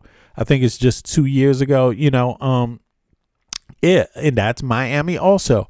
So, Miami has a big problem with this. But in any case, I don't think it's just Miami. Trump just seems to just come up over and over and over with these types of fellows. Also happens to relate now, I say now as if it hasn't been his entire presidency, to Donald Trump, who still will not release the Epstein files. And we need to keep talking about that situation, because too often in the media, there's all these other stories, and something like the Epstein files gets whisked away, and we cannot let that happen. So let's dive right into this. First, I'm going to show you what he was arrested for, the press conference down here, before I hit play really quickly. Okay. My name is... So everybody saw that one, right? And it's not just him. Then there's the other guy that is like Trump's, Trump's spiritual advisor? Trump's fucking ex-spiritual advisor or something? I mean, this dude just got out of jail for molesting a 12-year-old girl, I believe. Something like that, right? Here we go. Now, they'd be in jail if Donald Trump hadn't pardoned them, and now some of them are out committing crimes. They have committed crimes, I should say, against children, battery, DUI, all of these terrible things. And it's so frustrating that no one talks about it. If you remember this individual, we've talked about him, Trump's spiritual advisor from his first administration, his first campaign, finally out of jail. You may be asking why. Take a listen. Trump's former spiritual advisor has been released from jail after serving just 6 months for molesting a 12-year-old girl. Robert Morris, the 64-year-old founder of Gateway Church, one of the largest megachurches in America, walked out of an Oklahoma jail just after midnight after completing the 6-month jail portion of his plea deal. Morris pleaded guilty last October to 5 counts of indecent acts with a minor. The offenses began on Christmas night in 1982 when Morris was a traveling evangelist staying at the victim's family home. Cindy Clemishire says she was molested over a 4.5-year period, starting when she was just 12. Morris served on Trump's Evangelical Advisory Board during his 2016 campaign and hosted Trump at his church in 2020, where Trump called him a great person with a great reputation. Under his plea deal, Morris received a 10-year suspended sentence, but served only 6 months. He must now register as an offender for life and serve 9.5 years of probation. I mean, I want to know what he did to that. Now, what's this guy's name? Trump's spiritual advisor. Let me see here. What did the alleged spiritual advisor of Trump do to the minor that he assaulted? Let me see. I just want to see for sure what kind of acts this man did. I mean, listen, this is the company. This Robert Morris, right? Founding pastor of Gateway Church in Texas, right? Big up to Texas. Shout out to Texas, y'all. Again, like I'm saying, they want to gerrymander. Like I say, build a wall. Blue states should have walls. We should all get together and just draw a big ass wall and just cut these red states out. Like no more sharing a country. Just cut them out. Let them do this to each other, this type of stuff. At least we can get some other shit going, like education, universal health care, some dignity for our elders, a dignified beginning for our children, no matter whose home they grow up in. You know what I'm saying? Like just normal safety. Founding a Gateway Church in Texas and a former member of the Donald Trump's Evangelistic Advisory Board. The details of assault became public in mid-2024. Okay, it just became public and culminated in a guilty plea in October 2025. So this is last year. Here is the breakdown of what occurred in the legal outcome. The nature of the assault. The victim, Cindy Clemishire, came forward to reveal that Morris began sexually abusing her in 1982. That is a long 1982. When she was just 12 years old and he was 21 years old, traveling evangelist staying with her family in Oklahoma. Okay, so he was 21. Duration: the abuse was not a single event. It continued for 4 years until she was 16. This motherfucker, man. Morris was eventually charged 5 counts of lewd or indecent acts with a child. He later admitted to inappropriate sexual behavior, but initially tried to characterize it as a moral failure with a young lady. A description, young lady, 12 years old? You see what I'm saying? But this is what they advocate for. They actually advocate for the legal. It's people on the right that are advocating for the legal age to be dropped down to something like 14. Like, no bullshit. I'm talking about for grown ass men. Like, people better pay attention. Inappropriate sexual behavior, that's what he called it, but initially tried to characterize it as a moral failure with a young lady. A description the victim called appalling given her age at the time. The bribe during the investigation. Sounds very Trump-like. During the investigation, it was revealed, though, through a leaked phone transcript, that in 2005, Morris attempted to pay Clemshire to remain silent, telling her to put a price on it. So this is how they deal with things in red state, red Republican shit, right? It's not only them, though. Come on. We know there's some Democrats that have been caught up in the same similar things, right? And and in fact, right now, I think the Congress, American people are actually literally paying money to victims that are not yet revealed, right? Isn't there some kind of agreement like that? Let me check that out. Resignation. Morris resigned from Gateway Church in 2024 after the allegations surfaced. Okay, so Morris pleaded guilt to child sex abuse charges in an Oklahoma court. He was sentenced to 10 years with 6 months to be served in jail and remainder on probation. Okay, so he's on probation right now. All right, so it says he's released. Now let me see. Does Congress pay victims to remain silent who have alleged misconduct from congressional members, like assault? Let me see here. I'm just curious about that. Yeah, this is a hell of a government we got right now. Okay, so it says here it's called the Congress. It's about transparency. Okay, May 2020. Okay, so the answer, yes. For decades, Congress used a taxpayer-funded slush fund to pay settlements to victims of sexual harassment and assault, often requiring them to sign non-disclosure agreements. Here, let me put this up in the chat also so people can read this for themselves in case you're interested. Boom, let me put that there. Yeah, this is some bullshit, man. We got big issues with this in our government. And I don't know what the how it's going to be. If the voters allow it, this is my view on it. If the voters allow it, then that's what it is. My view is do this. If you don't like shit, why is there 80 million Americans that don't register to vote or don't vote? Not register, but don't vote. Why 80 million Americans didn't vote? If you don't like this, vote. If you don't like not having fair access to health care or education, vote. Like, come on, vote. People got to start voting, man, because these people, no one is really in a hurry to do anything if there's no public pressure. And the public pressure can't be 80 million fucking Americans not voting. That's not pressure, That's an abdication.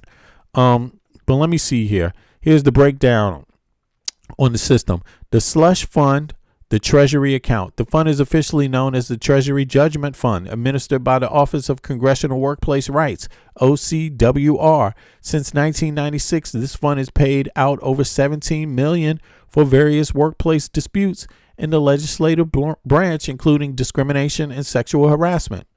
The secret system. For years, these payments were made quietly. When a staffer made an allegation, the case would go through mandatory counseling and mediation process that critics say were designed to pressure victims into signing NDAs in exchange for a payout from public money. So this is taxpayer money.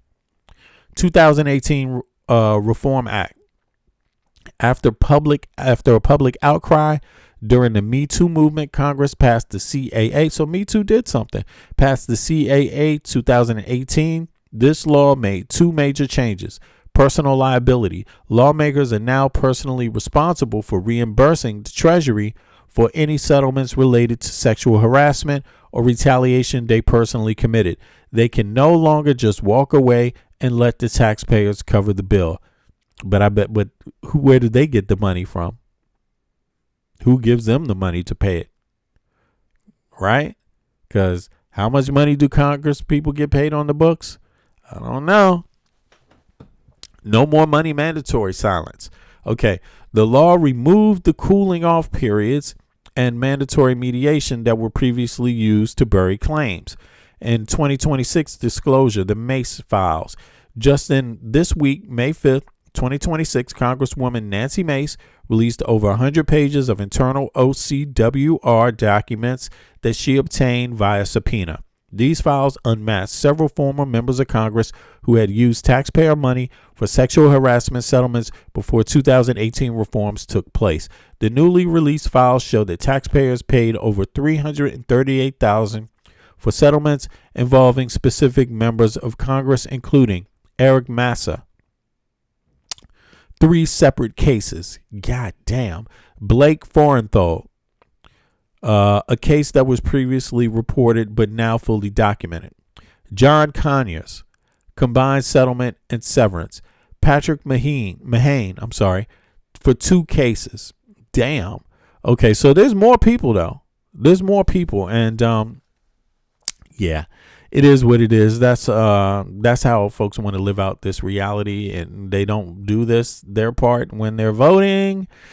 There's like 80 million American people that seem to be okay with this stuff, and until the legislative branch sees that there's more people that are taking interest in voting, a lot is just not going to happen in the U.S. And I would even say the lack of voting is the main reason why a lot of this is happening. But I would also say the billionaires work very hard to make people uninterested in voting, and they've gotten so good at it. They tell you your vote doesn't count anyway. They tell you both parties are the same. That equals you're not probably going to vote if you believe that, right? Because why would you vote if you believe both parties are the same? Why would you? Because I don't believe both parties are the same. I believe both parties have problems, but I believe one is way better than the other. You know what I'm saying? And some people might say voting for the less of 2 evils, right? But I don't even use the word evil. I just say, nah, one party's way better than the other. You ain't gonna. Where do you go where there's something called perfect? Where do you go where there's something called perfect? I don't know where that is. You see what I mean? Where I go, there's usually something that, some negotiating that's got to go on, So that's life for you. You got to be able to negotiate imperfection, and there's always going to be problem in big organization. Problems are always going to come up. But how do you deal with them? There's got to be a process for dealing with them. So, but way better. Exactly. Not perfect, but way better. Absolutely. Shit. Way better is a great direction to be headed in. I like that direction, especially with the tools we have today. We can talk about the issues more openly. There's more communication happening globally, but also nationally. We don't have to depend on CNN and Fox News anymore, right? So things can be better if we participate and we put our minds to it, And I'm not just saying it as hyperbole. I mean, really, we can. There's a correlation between rights and voting. So let me see here. How many people vote in nations that have universal health care and education versus the USA as a norm? And I just want to show the correlation there so people understand it. Countries that have these other rights, it's because people are voting more. Yes, sure, their ethics and principles are different, but it's not just that. It's also that people are participating, right? So let's do the numbers. Let's just do that, and then I'm going to be out. I appreciate everybody for coming through today, as usual. Now, with the U.S. turnout has increased in the last few election cycles, it still lags behind social safety net nations. You see that? By 10 to 25%. United States participation in voting lags behind countries that have universal health care and education. So there is a clear correlation between voter activity and social safety net. Yeah, and if you want to go into that, you can get into the numbers, you can go deeper yourself. Sweden, 80%, Denmark, 80%, Australia, 80%, Belgium, 87%, Germany, 76%, United States, 60%. You see? So, yeah, and if you're interested in that, you should look into it, But I think I'm going to be out of here, folks. I got to get ready, do a few things now. But there is one last story I found interesting that is off base, and it's actually pretty fucking hilarious. I couldn't believe it, but when I saw it, but check this out. 2 seconds now. Let me see here. Big up to the mods, though, in the chat also. I appreciate it. You guys also for coming out and assisting. Now, check this out. Here we go. Let me see. Let me pull this up. some traffic. It's not only the human beings getting stalled in traffic. Check this out. And it's not just because of gas prices. Passenger delayed an Oakland to San Diego flight for nearly an hour last week. That passenger, a humanoid robot sitting in its own seat. And the backstory is incredible. Let's go and bring in our business and tech reporter, Scott Budman. Scott, what happened there? Yeah, we are looking into the future, I think, Audrey. You remember snakes on a plane? Get ready for bots on a plane. Here's a robot. It's Bebop. That's what they name it. A humanoid robot made by a company called Elite Event Robotics. They rent out Bebop for events and parties. The robot can dance. It can serve drinks, that sort of thing. Last week, after an event here in the Bay Area, Bebop needed to get from Oakland to San Diego. Their new carrying case too heavy to check in, so Elite's employee decided to buy the bot a ticket, then checked it in and brought the robot onto the plane. They called the mothers and the children family boarding, and they had Bebop board right after anyone with a wheelchair and any family boarding. It turns out the robot gets to board early, so gets on the plane. Initially, Southwest is stumped about how to handle this, saying the item was essentially a carry-on and therefore shouldn't be in its own seat. Ultimately, they moved Bebop from the aisle to the window, took out the lithium battery for safety, and then took off. Now, as the company tells me, Bebop made lots of friends at the airport, but then made a few enemies because the flight was delayed. Audrey, welcome to the future. This is so Silicon Valley. Yeah, now just imagine when Bebop shows up instead of ice, and with an ice vest on, and people better get ready. This is what you're looking at. AI, Peter Thiel, Elon Musk, they're probably going to be doing a lot of promotion to get these robots out there, but to get people comfortable with the idea of these robots. But I'm telling you, at the same time, they have robots ready for war, robots and machinery, like this robotics to actually engage in war. And people, Americans, you got to start taking responsibility and start making sure the lawmakers are thinking of you first in every single thing they do, because right now it just seems like they're thinking about what they can sell to China, or and they are doing business with China. I mean, as much shit as we talk, right? Look at this. As much shit as we talk, not to take up too much space, but as much shit as we talk about being adversaries with China and all of that stuff, look at where we do business and do shit with them at. Oh shit, sorry about that. What is that? That's a damn commercial. Sorry about that. Here, look at what's going on here. Look at this.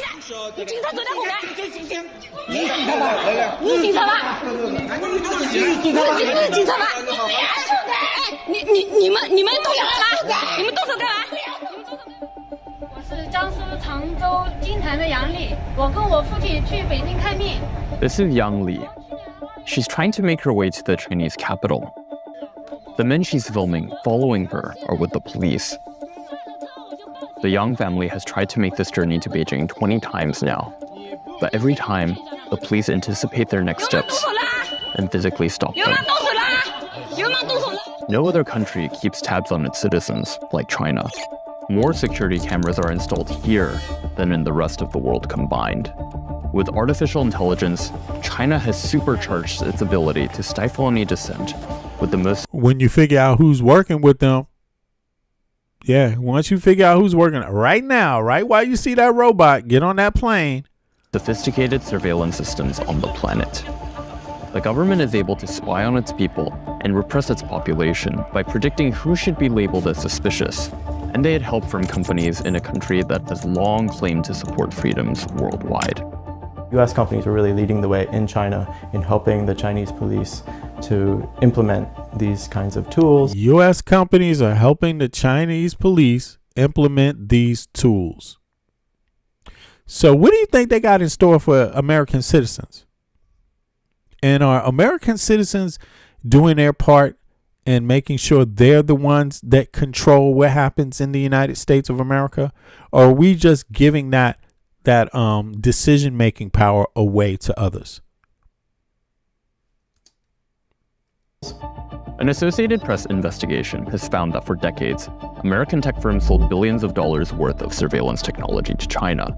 Downtown DC. Yo, what's up? Yo, Adrian, you from DC? Big up to you if you are. Yeah, I'm from DC too. I don't know if you know that. Yeah, I hear you. Yeah, I'm from Northeast actually. Northeast, 15th and C. Northeast, yeah. But yeah, as a grown ass man, I live in Copenhagen, Denmark though. You know what I'm saying? But yeah, this is serious business, and I really hope Americans. I know it seems like okay, there you go, Adrian. Yeah, I'm glad you tuning in. Help spread the word too. If you, as a matter of fact, you know what I'm saying. I don't know if you ever heard of, of course you know Cool Disco Dan. You know what I'm saying. I'm actually in the documentary, The Legend of Cool Disco Dan.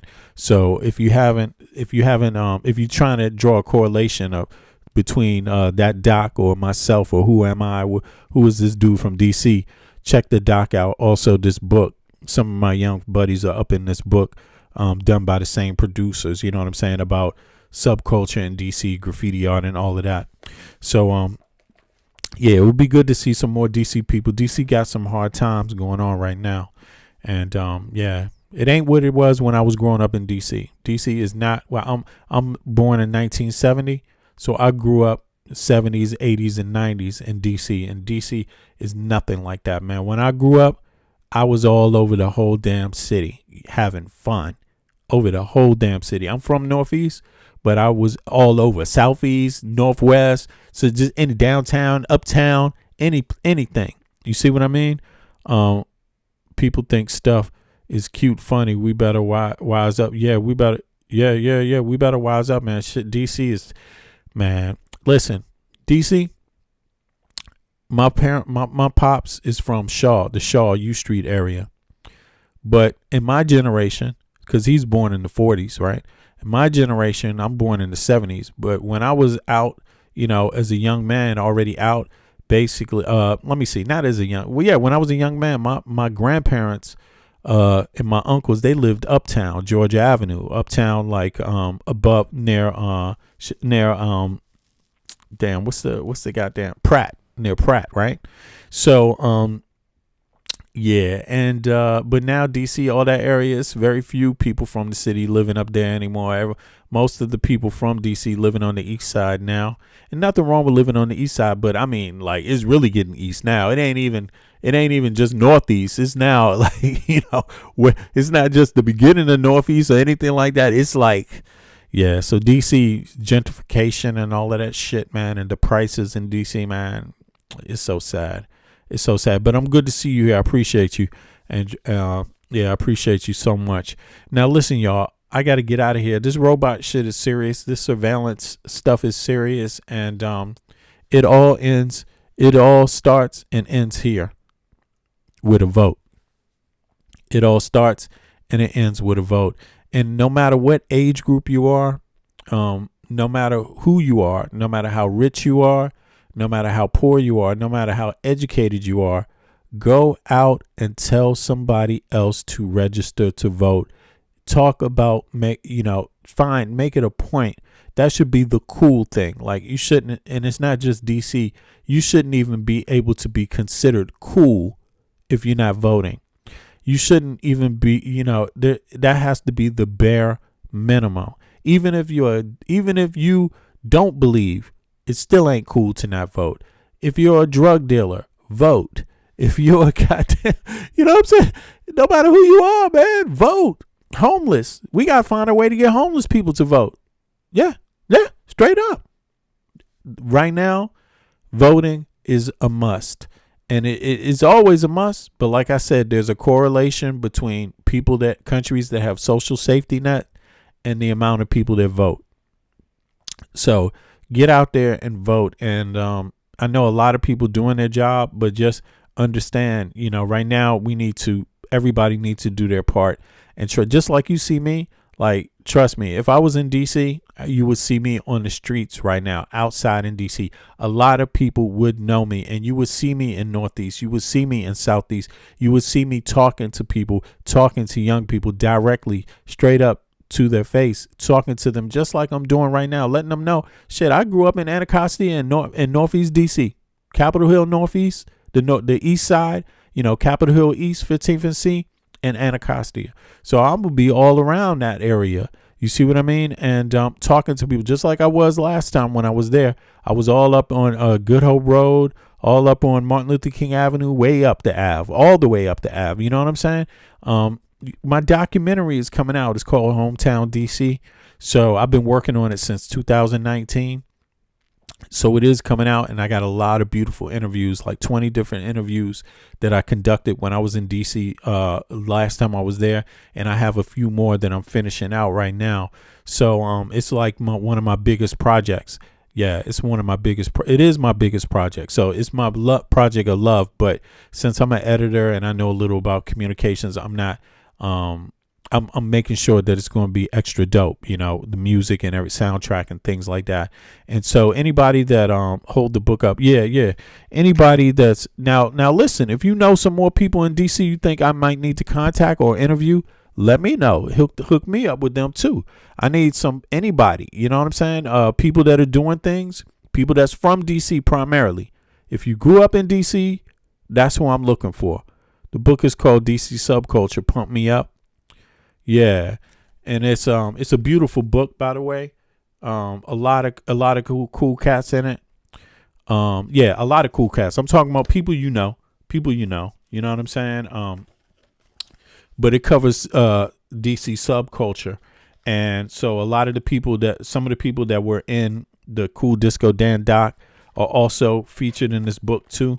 So coming out, and it talks about the go-go culture. Talks about the punk rock culture, talks about the graffiti culture in DC, go-go graffiti, and the different graffiti culture. You know what I'm saying? In DC, for example, you see what I'm saying?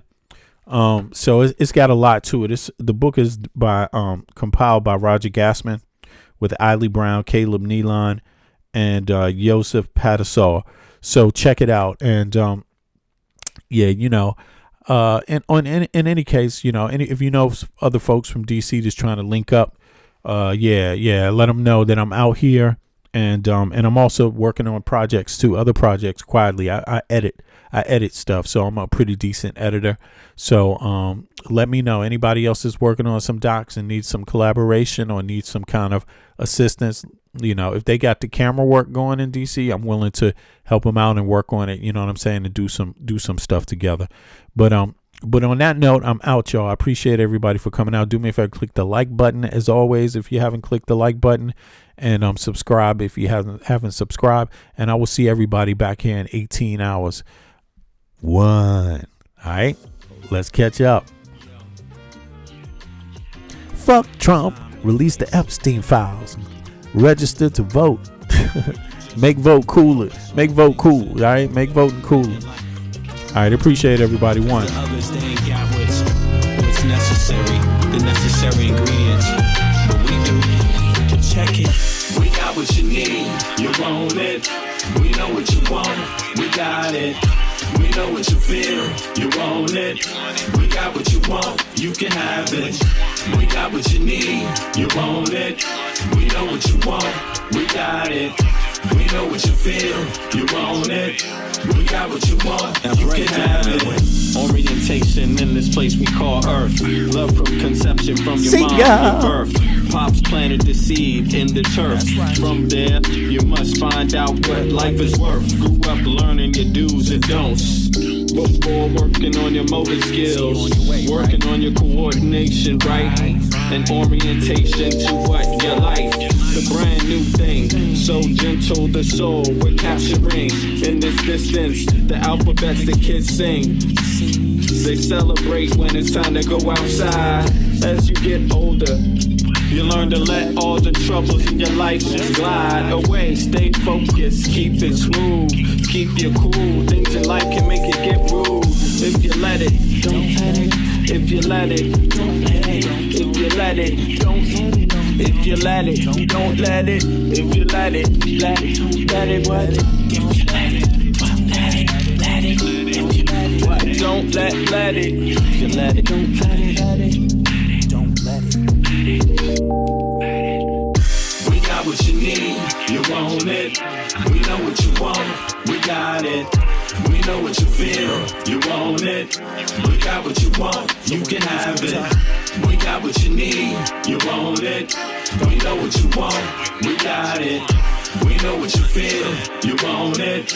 We got what you want, you can have it. We embark on this journey to your soul. You wanna have a good time. We embark on this journey to your soul. You wanna have a good time. We do something that you know you can't deny. We're just slipping in and out on a journey, you and I, on a mission to salvation. Our spirit be our transportation. We think you'll do a little love and that is true. For real, we bring something that you know you can't deny. We're just slipping in and out on a journey, you and I. What? We got what you need, you want it. We know what you want, we got it. We know what you feel, you want it. We got what you want, you can have it. We got what you need, you want it. We know what you want, we got it. We know what you feel, you want it.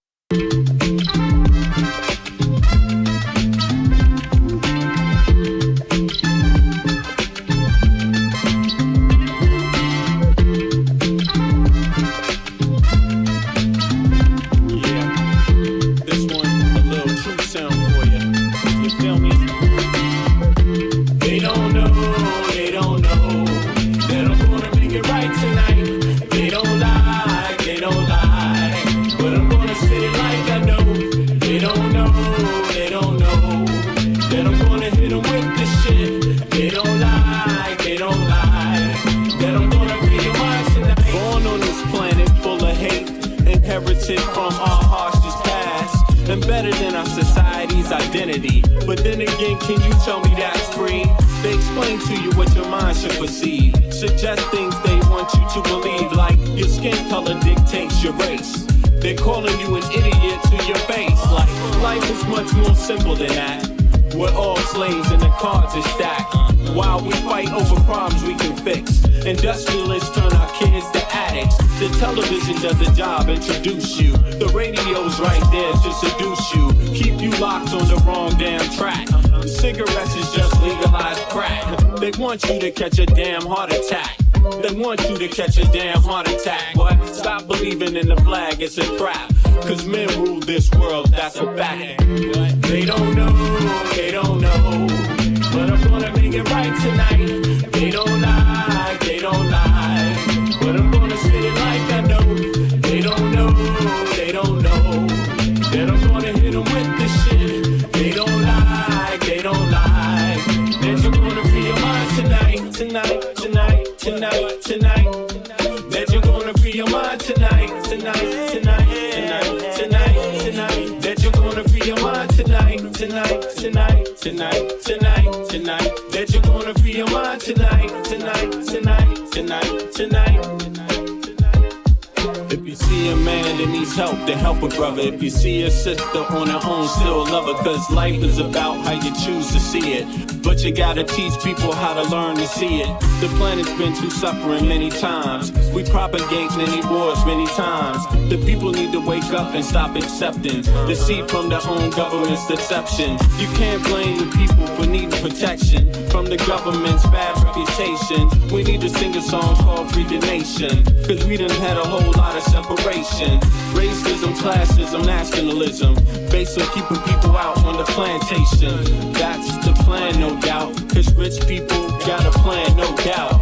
If you still don't understand and believe that we are all one from the same mother and respect each woman and man with the same consideration you would like to be given on a daily, then you need to retire so the new generation can take over and show you how to live and govern this place we call Earth home.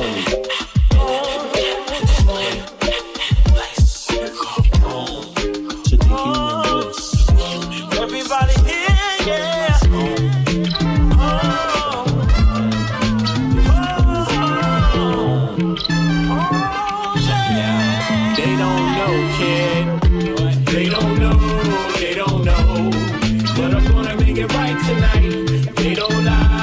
they don't lie. But I'm gonna say it like I know.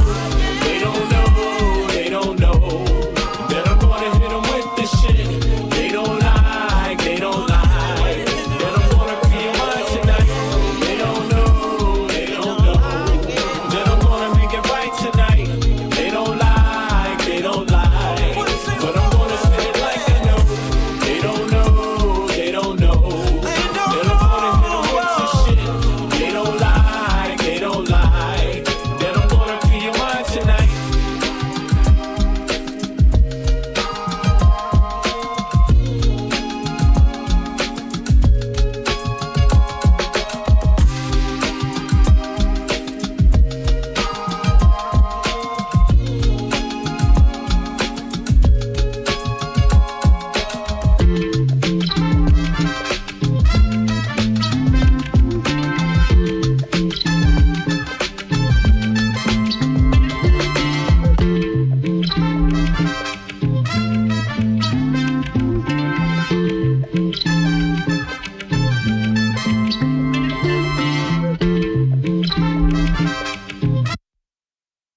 Every day the children crying.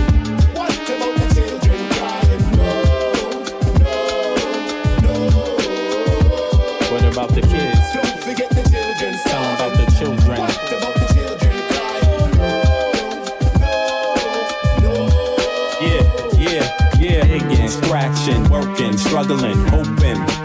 Some is hustling, every man hustling, stay alive, that's the game. It don't matter if another gets slain. Pain, recession, other cats want a war, we got the weapon. People want bombs, so they gon' get them. This is the rhythm, the politics ticking. It's sad how we living in this life. It's gonna be a time that we change. Shit is not finite, life is the same. Motherfuckers killing each other to make a claim. Stop that bullshit, you have no respect for each other. You know the truth, you come from your mother, your sister, your brother. So love one another. If we make that change, the whole world will do the same. So listen.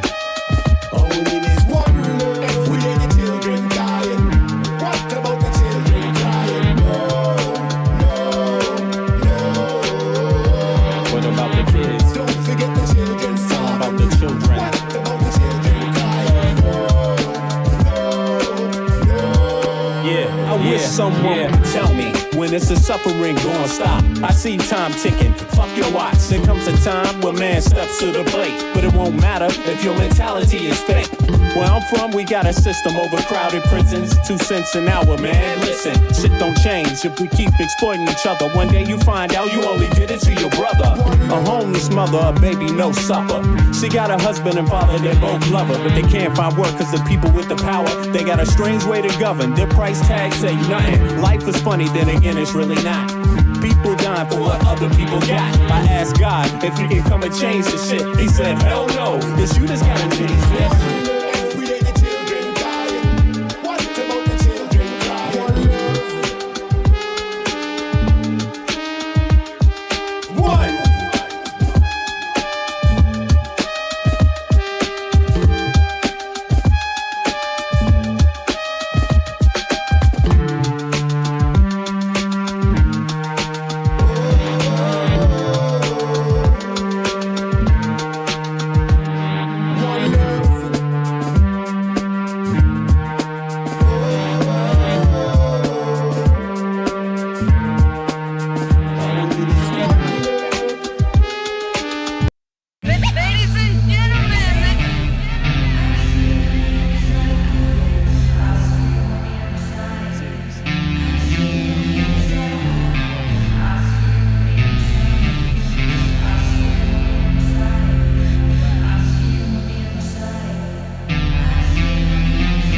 They want war. Crying babies looking for food. Starvation, the recipe. People subdued. When the people you trust got it in for you. Deceit is the word of the day and every clue. Don't let it go. It's from the days of old. Time is up, but some still do not know. Can I make up my mind? Is it worth the dime? Do I have to take a minute just to make it mine? Life's never fair, but don't listen to the TV. Go out and take a listen to the streets with the people in the slums and the homeless bums with degrees and degrees sitting under a tree. It's not easy in the world for the poor man, the one that brought you to reality. See, they don't want you to know about the black sheep. Even 7 roads to the 12 families all around the globe with an ancient code. Is it really asking a lot to say a death old? Cause we sitting on the earth looking back at extinct, and I'm standing on some ground that's about to sink. I ain't scared for a minute, I ain't about to blink, but I documented for the world what I see and think. Feel we on the call and I feel we on the break. All Congress gonna do is waste paper and ink. Vote or die, you voted and you'll die. You can have it both ways, can't say it's a lie. You can march all you want, but they playing you wrong. They only understand war, it's the same old song. They want war, all they really want is a war. Diversionary tactic to make the big score. The diamonds in the morning, you know they want more, but they wanna keep you low, so they manifest the war. War, all they really want is a war. Diversionary tactic to make the big score. The diamonds in the morning, you know they want more, but they wanna keep you low, so they manifest the war. Like a lotus coming out of the mud with colors, I create envy in those with power but jealous. I unify the poor with my song, the hell with the others. Descended the way they treat indigenous brothers, cause I understand we link forever. They try to hate us even though that we keep it together. I'm not talking about controlling the air or the weather, I'm talking about maintaining the truth, the high endeavor. A rebel drops bombs in the midst of trouble. The free world counterattack and now there's double, but nature gets the shit in the way to settle. If you stop the machines for a minute you might hear, but they won't cause the TVs whisper in the ear. And capitalism has eyes that don't tear, and they cloud up and get crazy and won't steer. And like an ad, it's hard to get an ass to listen.